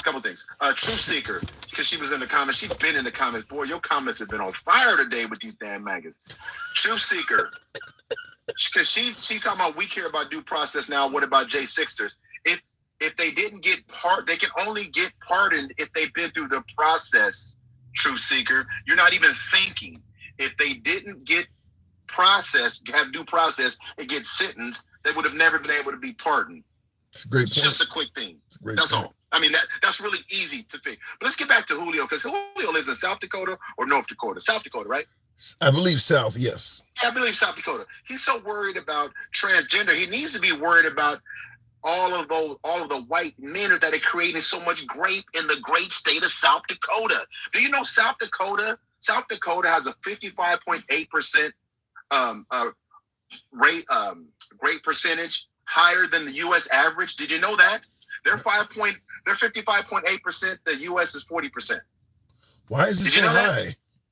Huh? Well, you as Julio, who's so worried about something that's not happening, but in his great state, white men are graping, and 42.8% are underage. Are these Native American women? Well, I'm glad you brought up Native American women, because 42.8% are underage, but the next highest number of grapes next to white women are Native Americans. How about that? I've never heard in his state. All you got to do is go to DOHSD.gov. You'll get your information. What does DOHSD stand for? Department of what? That's South Dakota Department of. I'm gonna tell you right now, because you know what? I have the report open up right here in front of me, and I did that because Julio set up here fear mongering, making it seem how somehow transgender is a problem, and he brings up his daughters, and he brings up all this stuff, and he just brought it up as a what if. It's not like it happened, and he's bringing God and religion and all this stuff as if somebody's trying to indoctrinate his daughter or children in South Dakota or children across the nation, but he's not looking at the stats right in his backyard. He needs to focus on them white men that are living right next door to him, instead of looking for a transgender to blame. You heard what I said, looking. Because if he ran a stat to find out about transgender crimes or how many crimes they've committed, you're not going to find it, Tim. Yeah. Because it's not even a recordable stat. It's not even a recordable stat. No, well, there's transgender actually being caught sexually. It's just not happening, because it would be like Lincoln Riley. If they could catch a dude in drag or transgender abusing somebody, he would be all over right-wing media. So the fact that they're not presenting cases to show you it's not happening. Exactly. And 45.8% of grape victims in South Dakota are between the ages of 10 and 19. These aren't my stats, Tim. These are stats that are on his website. So while he's making up things, while he's making up shit to make an issue, he's not even looking in his own backyard to see the problem that he has. And he's half Native American. He don't even know what's going on with his own people in his own damn state. So stop all the fear mongering, because you don't know what you're talking about. And you get up on these platforms and you try to demonize people, and you don't know what's going on, and you don't even know what's going on in your own damn backyard. So save that bullshit. He needs to go look at what's going on there and stop trying to demonize people just because he doesn't like it or he doesn't understand. And then trying to always bring his daughter. That's the second time he's done that, where he's brought his daughters into this conversation. It's the second time he's done that. And then he gets mad when somebody says something. Yeah, somebody said something. He really got upset. I saw that. Yeah. He really. Well, the last time he did it, he brought him up about AB. I don't know if you remember that. Yeah. See, I remember this stuff. He brought it up about AB, and he's being disingenuous, and he's putting this shit out there in the ether, but he's not even paying attention to what's going on in his own damn backyard. So if he wants to have a conversation about it, then bring it up and call somebody up, because I refute all that bullshit you putting out there, because it's nonsense. And we got to stop doing that, because you know what, Tim? 1 in 4 people from the trans community are victims of hate crime. 1 out of 4. 22.8% of all hate crimes, or all hate crimes in the U.S. are they're the victims. Well, it could be. I mean, but a hate crime could be anything. Somebody throwing a bottle of water at you. I mean, the fact is, if I put a wig, 6'6", 300 pounds, if I walked around with a wig and lipstick on, yeah, there's gonna be some people that's gonna fuck with me. I mean, there is a lot of hatred towards that community. There is, if you were transgender and people could, let me just say it this way. Transgender women are the ones that are really getting this stuff. Just like a gay woman don't get a lot of drama. It's gay men and men that transition to women. If they can still see. We're not gonna, maybe, Tim. I'm sorry, I didn't mean to cut you off. Maybe, but we're not gonna split the baby here. The bottom line is that community is getting a lot of hate, and it starts with people like DJ Julio, who sit here and speak about a bunch of shit that he's wrong about. I don't disagree with that, but I'm just simply saying, if I'm going to judge them, if I had to choose as a victim in regards to the amount of hate I'm receiving, I would much rather be a lesbian than a gay man. Lesbians don't get anywhere near the hate as a gay man. A transgender man is not going to get anywhere near as much hate as a transgender woman.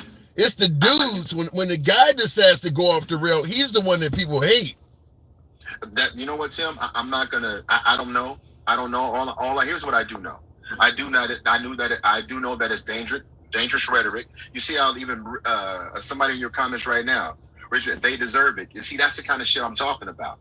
That's the kind of shit I'm talking about, because these bitch ass men, and yeah, I said it, these bitch ass men that are so caught up in their feelings because they're homophobic that they think the only way to think is the way they think. But guess who's committing most of the crimes?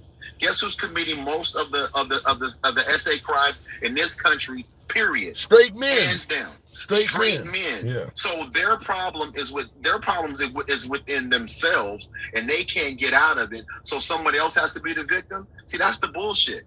That's the bullshit that I'm talking about. And DJ Julio is a minority. So and his people are from the state he's from. He's a minority. Well, you mean a minority in terms of being a Native American? Yes. Yeah. And he said Mexican and Native American too, if I'm not mistaken. Did he say he's Mexican and Native American? I think he might have. I need to get him back on here, but he's gone. Yeah, I think he might have said Mexican, but I know he's Native American.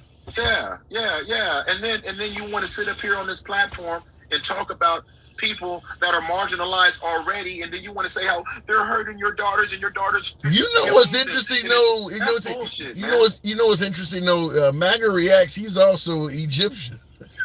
I know these motherfuckers is crazy, man. I'm sorry. Listen, Tim. We have to. At the end of the day, I'm just talking stats. I'm talking facts, and we see it. We see it on the streets. You see it in the comments. You see it when they came up here. DJ Julio said nothing factual. Immigrants have rights protected by the Constitution. It's not even up for debate. It's not even up for debate. But that is Mike, that is a very popular sentiment. MAGA overwhelmingly does not believe that illegal immigrants have rights. They don't believe that. You don't have the right to due process if you're in the country illegally. They do not believe that.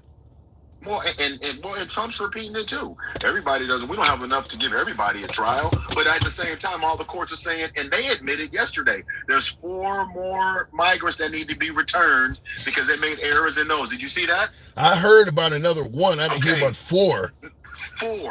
4. Just look it up. I may have even sent it to you. 4.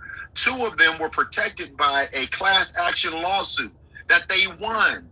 And they weren't supposed to be deported and removed. They were part of a class action lawsuit. Wow. Look it up. But so listen. So that's fine. Now I told you a week ago. So far, it's 5 or 6 that we know of. And I told you, what do you because they don't. What do you think about, because they don't arrest, I see in the comments Bandito, you talking about the judge being arrested in was stupid. What do you think about the fact that they're now arresting judges that are working with these people? That's just going to backfire too. Listen, if you go after a judge, you better have all your I's dotted and T's crossed, because if you're wrong, you're fucked. Because the one thing she has on her side is the law. The one thing that she has on her side is her colleagues across the legal profession. They stick together. They're not going to sit idle. I don't know if they stick. I don't know if I agree with that. Okay, you watch what I tell you.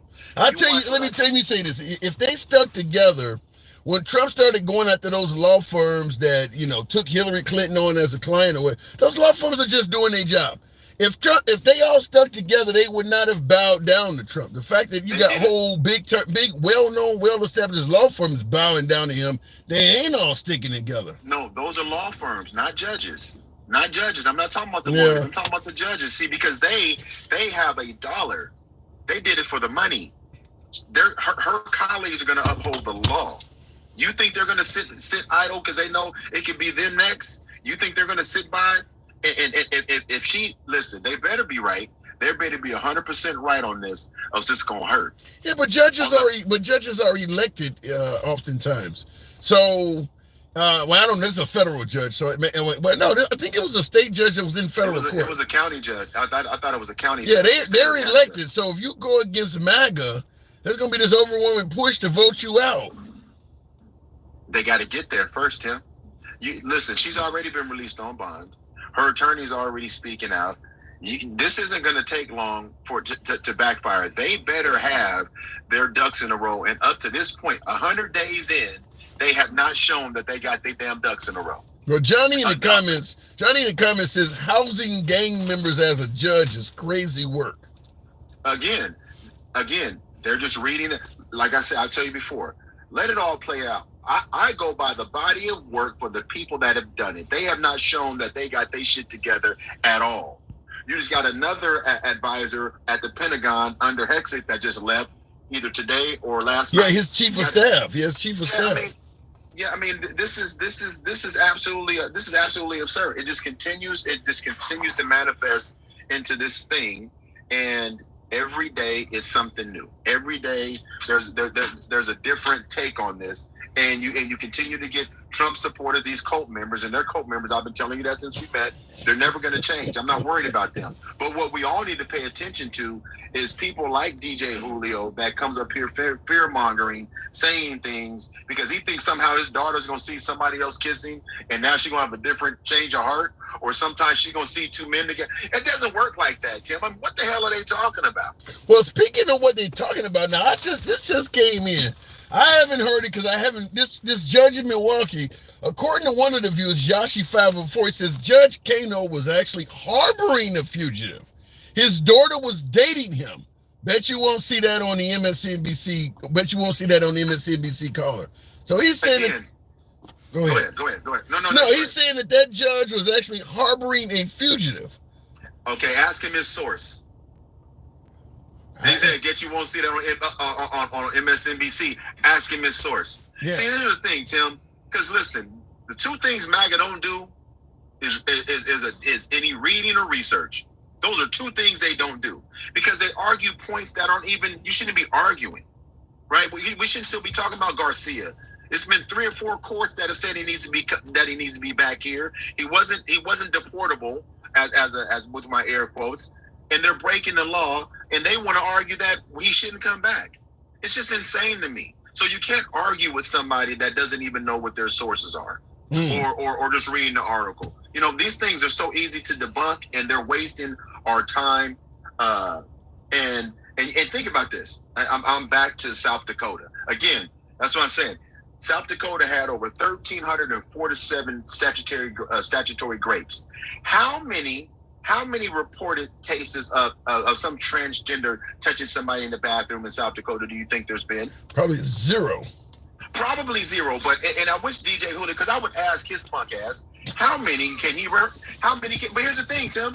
If he says none, I also looked up. They weren't teaching any of that in schools. I looked it up. They weren't teaching anything about when he said his daughter letting somebody into the bathroom. That's not happening in South Dakota. Matter of fact, in 2022, they established laws where they don't even recognize them in South Dakota. So how the hell would they be saying, we don't recognize you, but we're going to teach you about it?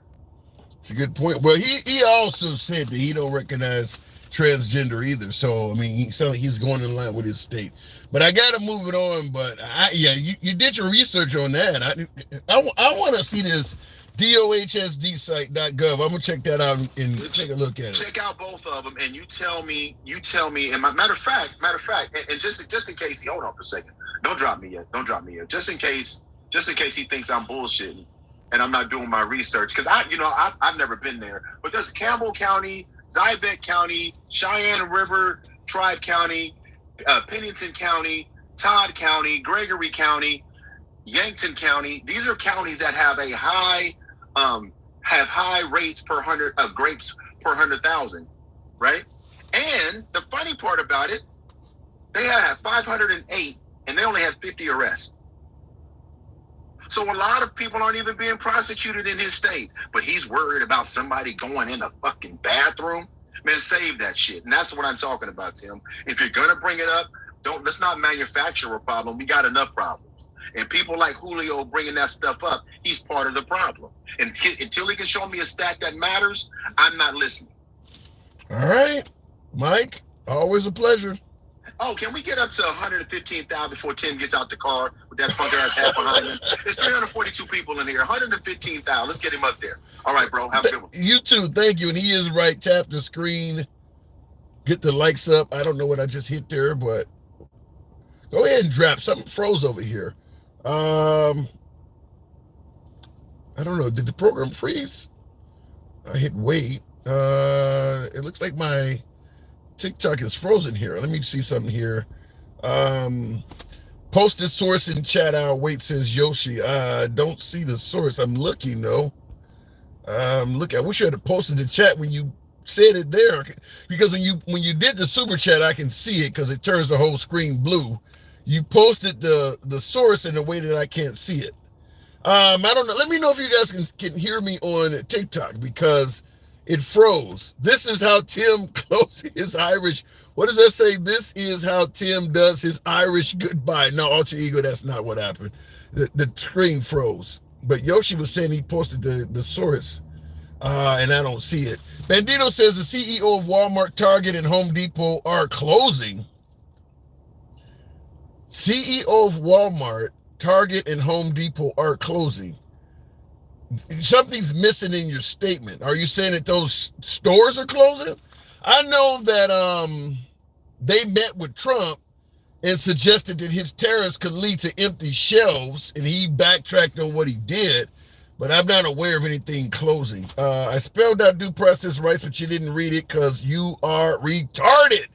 Damn, Shane. Let me say something real quick before I go to the next caller. Folks, understand we are on 3 platforms right now. And normally we're on a 4th. Normally we're also on Clapper or Instagram. But when I'm in the vehicle, the dashboard only has so much space. So I got 3 devices aimed at me. We're on TikTok, we're on YouTube vertical and YouTube horizontal. And there are comments screaming all over all of this shit. So it's never a case of me avoiding a comment. Even if you're saying fuck off, dude, if I see it, I often read it. But when you got 3 cameras aimed at you, you're engaged in conversation, you're trying to take notes and give folks some respect, comments kind of get by. Anybody who is absolute dying to have their comment read, do it in the form of a super chat. I'm not soliciting, but if you do it in the form of a super chat, it turns my screen colors, a different color, and I'm guaranteed to read it. So for any of you folks that are sending super chats, your comment will always be read. But if you just type in a comment like everybody else, it kind of blends into the mix. So it ain't that the comment is being avoided. It's just, it looks like I got 3 screens with comments flying all over the place. The super chats stand out. They always get read. Anyway, I'm an independent voter. Not even MAGA says plaques. Nothing wrong with that. Nothing wrong with that at all. Anyway, looking in the comments, what does that say? I heard Cybertrucks have huge dashboards. Yeah, they also have huge payments as well. I'm not a fan of it. You know, it ain't got shit to do with Elon Musk. If I could afford a Cybertruck, I would go out and buy something else that looks more desirable. To me, a Cybertruck looks like someone's idea of what a futuristic vehicle would look like that was living in the 1980s. You ever watch the Jetsons, you know, the cartoon The Jetsons, which came out back in the 60s or whatever, and they had their interpretation of what a futuristic vehicle would look like? Well, we live in the future now, and our shit don't look nothing like that. And the same thing with, you know, you look at some shows from the 80s or whatever. Our shit don't look like that. They didn't quite judge the future right. To me, if you were living in the 1980s, and you were told to draw what a futuristic truck might look like, I think the Cybertruck would fit. It looks like somebody from the 1980s idea of what a futuristic vehicle would look like. But in 2025, it looks like a piece of shit. It does not look futuristic in 2025. But 1980, maybe so. Rivian cars look better, says Debo. Yeah, to me, the Tesla, the cars don't look bad. But that truck don't look like shit. Stevie D. Appreciate it, Stevie. Thank you. But yeah, the trapezoid or whatever shape that damn thing is, it just doesn't look futuristic in 2025. It just doesn't. Now here's the case. Benny Loco says ED. I can't CV16 and there's no way I can read this now, but you're saying the case is available online. Read it. This is a case in regards to what, Benny Loco? And also, Bandito says, when is the last time Trump has mentioned Elon? It's a good point. I haven't heard him mention Elon in a while. He did mention that Elon was going to go back to his business not long ago. Fact is, operating with the Trump administration is not benefiting Elon in terms of his businesses because it's causing his businesses to get boycotted. So they're trying to probably let Elon Musk kind of back out of there because some of what he's done has backfired. If he had just paid the $350 million to Trump to get in there and he quietly did what he was there to do, whatever grift he's on, he probably could have successfully did it. But when he started firing people and literally ridiculing folks, he brought a lot of backlash on himself. And it's hurt his companies. It's hurting his company, particularly Tesla. Last time I heard, Tesla was down like 71%. 71% in a span of 3 fucking months. That's impressive. For a company that size to collapse by 71% in 3 months, that is impressive. It does take a bunch of awful actions to do something like that. The company would have to be ran by Epstein and P. Diddy to rival something that bad. Looking in the comments, everyone, what does it say here? One of my guests is saying something they don't like. Everyone who has dealt with Trump suffers. I'm assuming not everyone, but a lot of people do. A lot of people have. Super 8. That is true that Trump continues to survive. Teflon Don, as he's known, but a lot of people that are dealing with him, from Rudolph Giuliani to Mike Lindell of My Pillow, his lawyer from the first term, Sidney Powell, all of the January 6 folks. I mean, yeah, even the January 6 folks, they got pardoned. They don't get all of the money they had to hire for lawyers. Alter ego, yeah! Thank you. Appreciate the hat and mustache. They don't get any of that money back. So the January 6 folks suffered badly. Lost jobs and shit like that. Yeah, they suffered bad. Tim, I want to know what happened on your last YouTube and your last broadcast. You got up like your ass is on fire. Did immigration come to your door? LOL. Nation poo. I don't even remember what happened on my last broadcast, but no, immigration did not come up to my door, and maybe it was my ass being on fire. I don't remember. I can't remember. No. And the thing is, I am, and I know MAGA's going to tell me I'm fear-mongering with this, but I am concerned for 2 things. One is very unlikely to happen, but that is that whole immigration joke he's saying. I'm concerned because I don't even want to leave the country now. I normally go and take a cruise and things like that. I don't feel confident, even as an American citizen, leaving the country. Because if my ass was to disappear, I mean, I'm just gone. Fuck it, I'm just gone. How hard would it be to convince MAGA that I did something wrong? He's a gang member or some shit. We found a tattoo on him.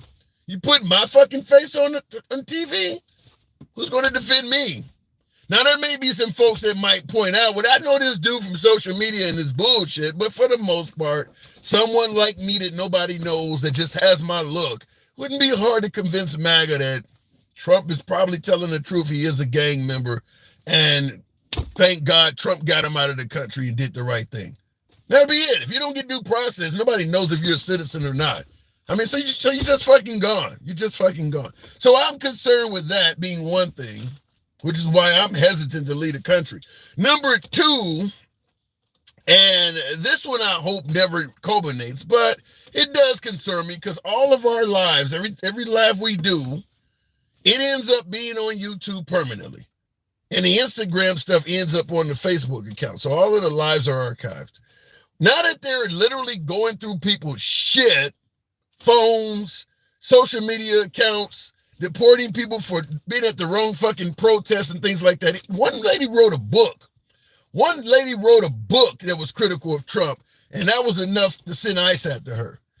It does concern me that we could see a time, and you can call it fear-mongering if you want. I hope it really is, to be honest with you. I hope this never happens, but you know Trump doesn't like criticism.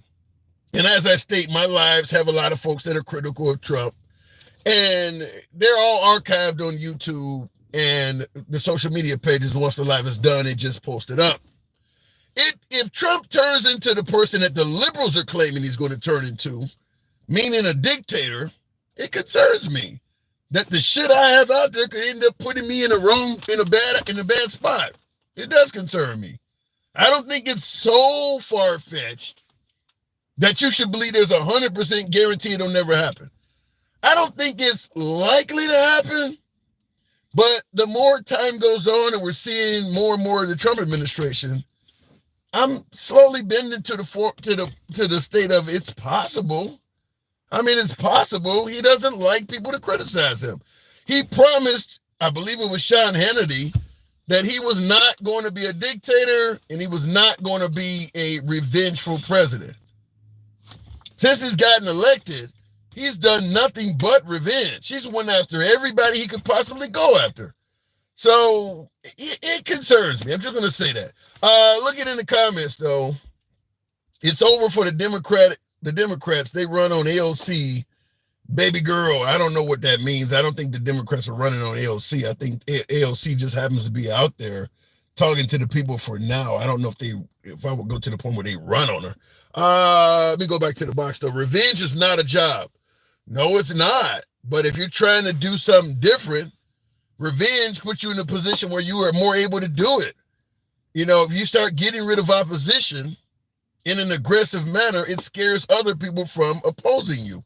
If all of a sudden social, content creators or civil rights activists and shit like that started going to prison and stuff like that, you're going to have a lot less people wanting to be a civil rights activist or a content creator. Let's say you heard that Sink. What is the guy named Sink from the Young Turks? You heard that Trump threw him in prison indefinitely. He's a very well-known content creator for the left, the Young Turks. That would make a lot of the other folks more hesitant to keep doing content.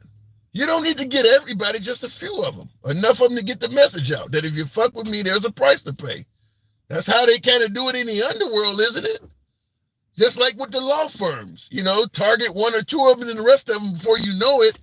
My adversaries will have a hard time finding legal defense because we've shown that if you defend these people, we're going to come after you. It don't take much. It does not take much. I'm just telling you that.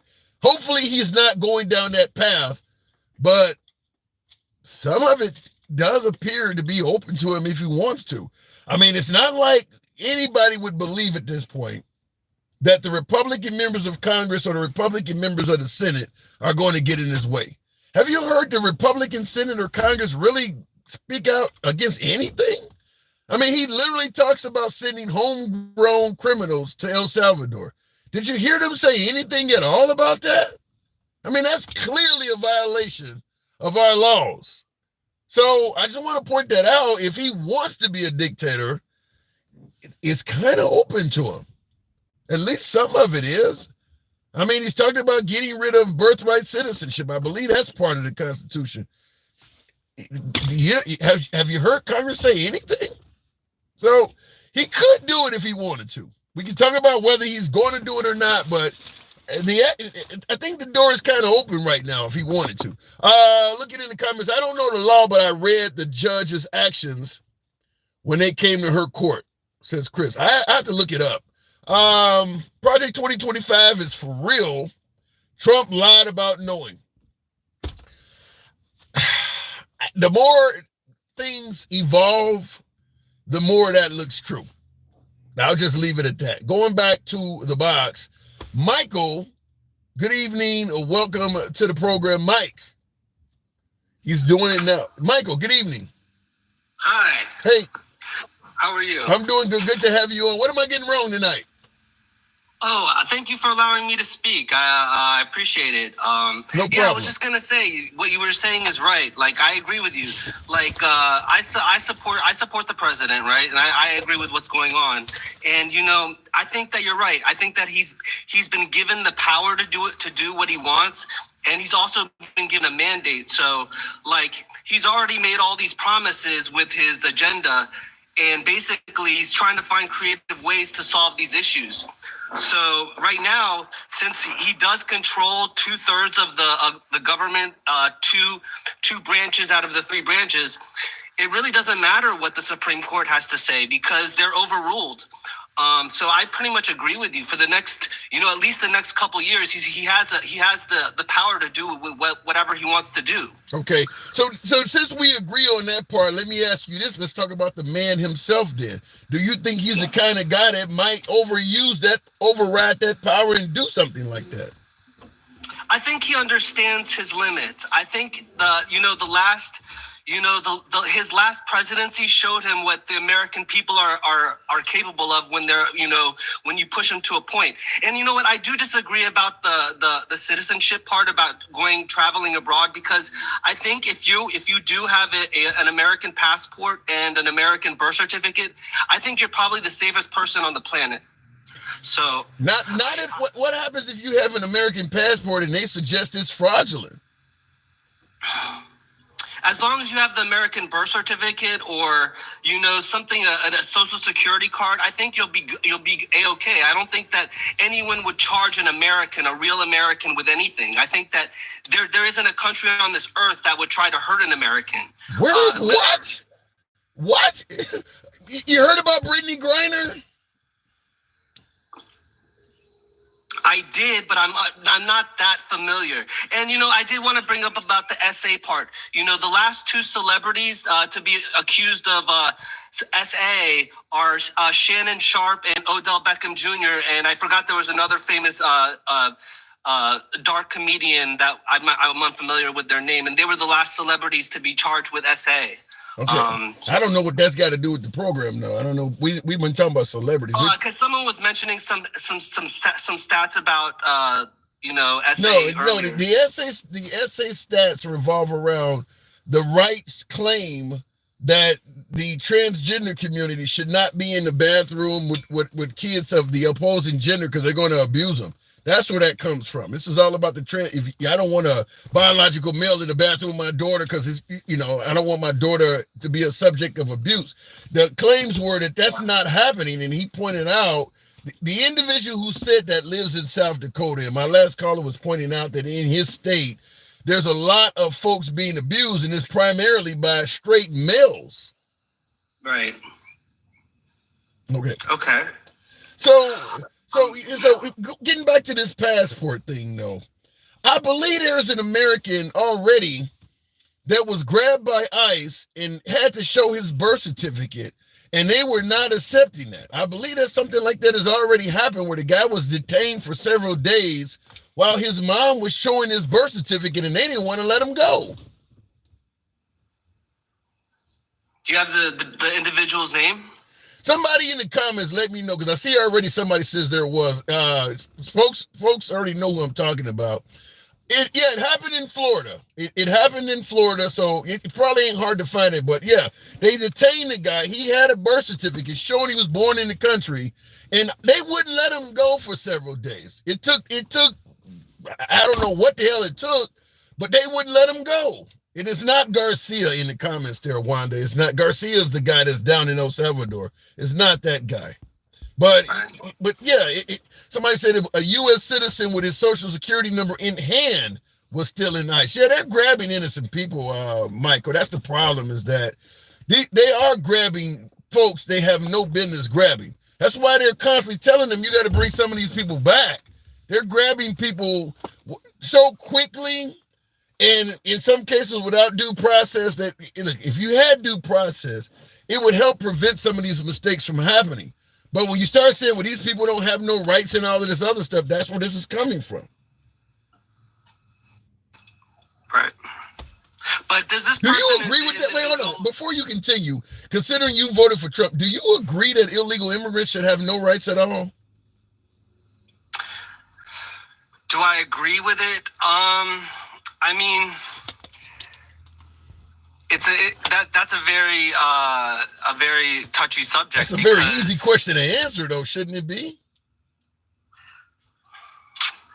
I guess it depends on the individual. I guess. Do I have to give a cover blanket statement for every immigrant?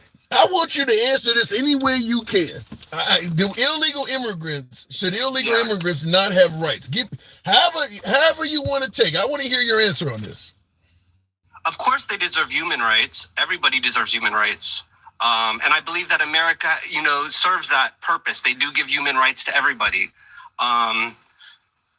I think we're probably, if we want to consider ourselves bad or good, I would consider ourselves good, and that we make the good decisions. And I think that, someone's called the MAGAs a cult, and I don't believe you could elect a cult could elect a president, and as well as that, we elected the majority of Congress and of the Senate. So, I mean, I don't think a cult is capable of doing that. So why would you not? I mean, a cult would be the perfect group to do it, because they all act as one. They're going to do whatever the guy tells them. I mean, cults can put together a pastor. We've heard of Jim Jones. I mean, they would be the perfect people to elect a president, because they're going to do whatever he says, no matter what. Whereas a traditional president has got to do things to actually earn the vote. If you're in a cult, I don't want to let you do anything. You're going to follow me no matter what. That's the best group you can have as a constituency. I think we were more like a unified majority because of lack of leadership. I mean, we saw what we were given, and we just wanted something better. I mean, I believe that, if you want to look at it in terms of teamwork, I believe that a bunch of different types of people agreed to do the same thing. I don't believe this is a racial discrimination issue. I believe that we were just tired of people coming across and making this a security issue, and people felt unsafe. So we wanted to make the country safer. But were they genuinely unsafe, or was just like with the transgender issue we talked about, of people going in the bathroom with girls and assaulting them? Is it something that's really happening? Or is it that people just have this feeling based on something else? Like you're talking about, people didn't feel like they were safe with the border. Is there like a large occurrence of people coming across the border and harming Americans? Is that something that really, like, now that he's getting rid of them, is the crime rate in America going down? Well, maybe it's not in terms of crime, but in terms of public policies. A bunch of people that are taking up resources and opportunities that Americans, that we believe Americans that are citizens or taxpayers that we deserve instead of them. Okay, so we're off of safety now. Now you're saying resources. So keep going. Right. So we did feel like it was a security issue because that we felt like our futures were in danger. What part? Real quick, what part of the country you're in? I live in Florida. Okay, well, so there's a substantial amount of immigrants in your state? Because I was trying to find that out. Because you get folks that are oftentimes have the same opinion as you, and they live in an area where there's no immigrants at all. Like I get folks from, the middle of Montana talking about crime in Chicago, and it's like, this doesn't affect you at all. But you're in Florida. Now, you believe that in your state in Florida, immigrants are taking up a bunch of resources? I mean, like government resources, like government, time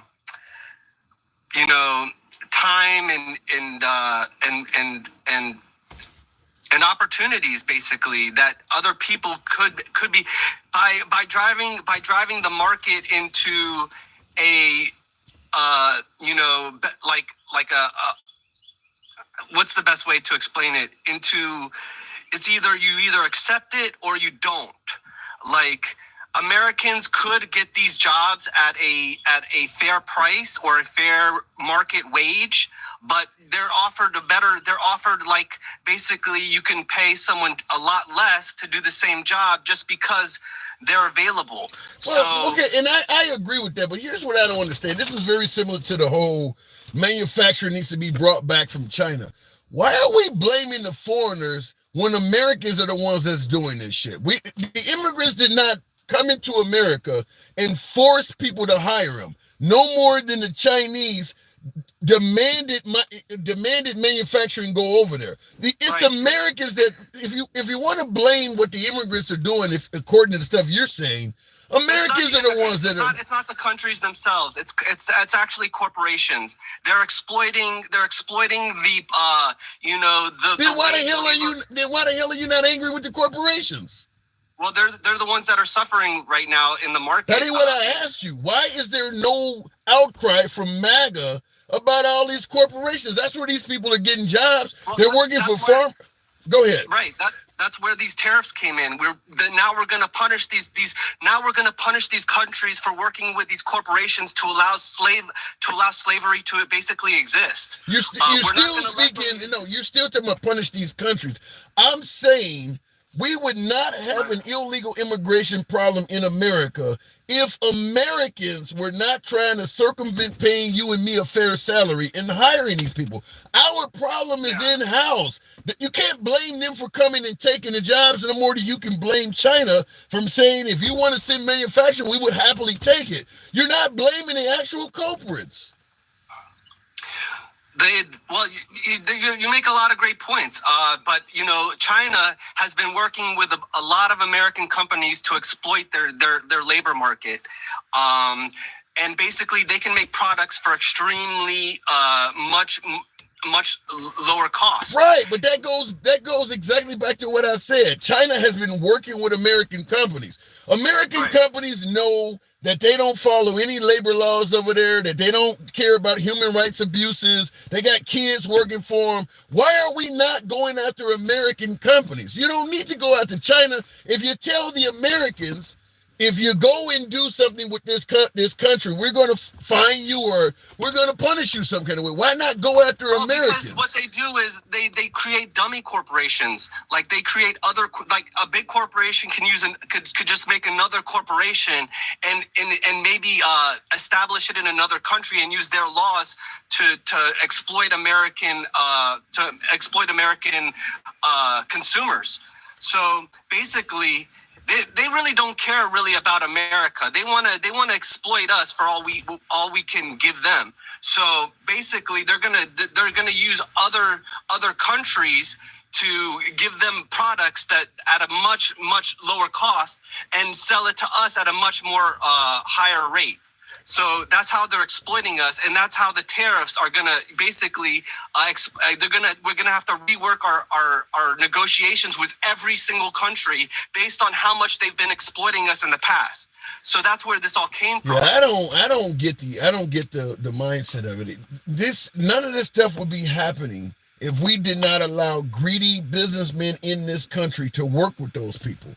I mean, you can't blame these poor-ass countries from taking the deal. If you're going to bring a bunch of jobs over here, we're starving, we'll take it. We're literally blaming them for taking the jobs that nobody forced. They didn't force America to come over there with all these plants. Americans did that because they didn't want to pay the salary of Americans. This is an in-house problem that we're blaming China and we're blaming immigrants and shit for. It's not, they just took what was given to them. It's us that's doing this. It's greedy capitalists that are trying to not pay you a decent salary that's doing this. It's not them. But we did it because we thought we were basically we controlled the international reserve currency. So we thought that we were basically the king of the castle. So now we realize that we do have such an enormous debt that it's causing our future to be unsustainable. So it's either we can act now and change these policies, or we could have just waited and done nothing. So I contend that the president did choose to act now, and he is actually being reasonable. It's interesting that the same guy that's talking about China and all these tariffs, when he was a businessman, his shit was coming from over there too, and he was dealing with immigrants. I mean, all of the stuff that he claims to be the Superman of now, when he was on the way up to the top in business, he was partaking in all of that stuff. I mean, he's like the pro-life guy that was paying girls to have babies terminated when he was active. I mean, I don't know if he comes across as a hero now. Now that this stuff is not needed for you to be where you are, you suddenly want to play, you know, it almost reminds me of, for folks who are religious, you have a friend that goes out and finds the Lord, and all of a sudden they want to point out all of the things you're doing wrong, like you weren't at the club with me last weekend, but now that you found Jesus, you want to point out what I'm doing that's wrong. That's what Trump said. I mean, Trump took place in all of the stuff we're talking about, whether it's the Chinese labor because his ties and his products came from China. Even the damn MAGA hat says made in China inside. So he was involved in all of this stuff. But now that he's president and he don't need that stuff anymore, he's like the person who found religion wanting to point out what other people are doing. He was involved in all of this. Do you not see any hypocrisy in that?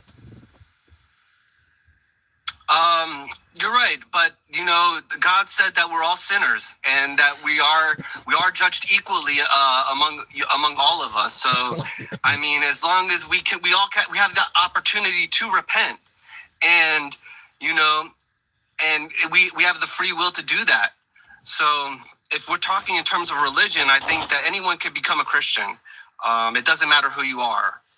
All right, but you started out by saying a cult could never elect a president. We're still with that, right? A cult, yes. I don't believe a cult could elect a president and sustain the majority of the Senate and the entire executive branch or the legislative branch. So I think holding that majority actually says something, that it wasn't a cult. It was just a unified. It was just a unified majority.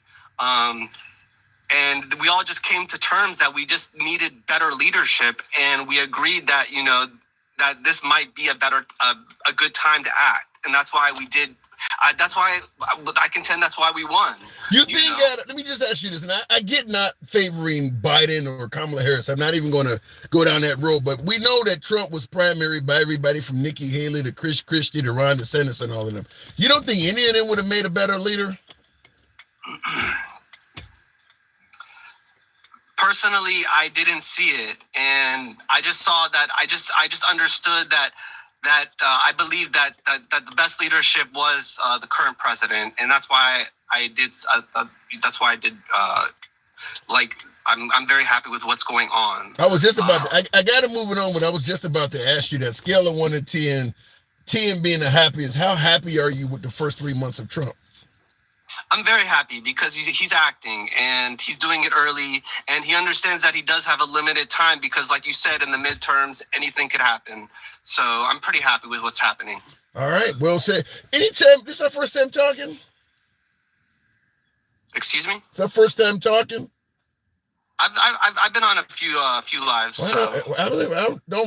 Your voice doesn't sound familiar, but thanks for coming through. Doors are always open to you. Come on back through anytime, man. Oh, thank you. God bless. You too.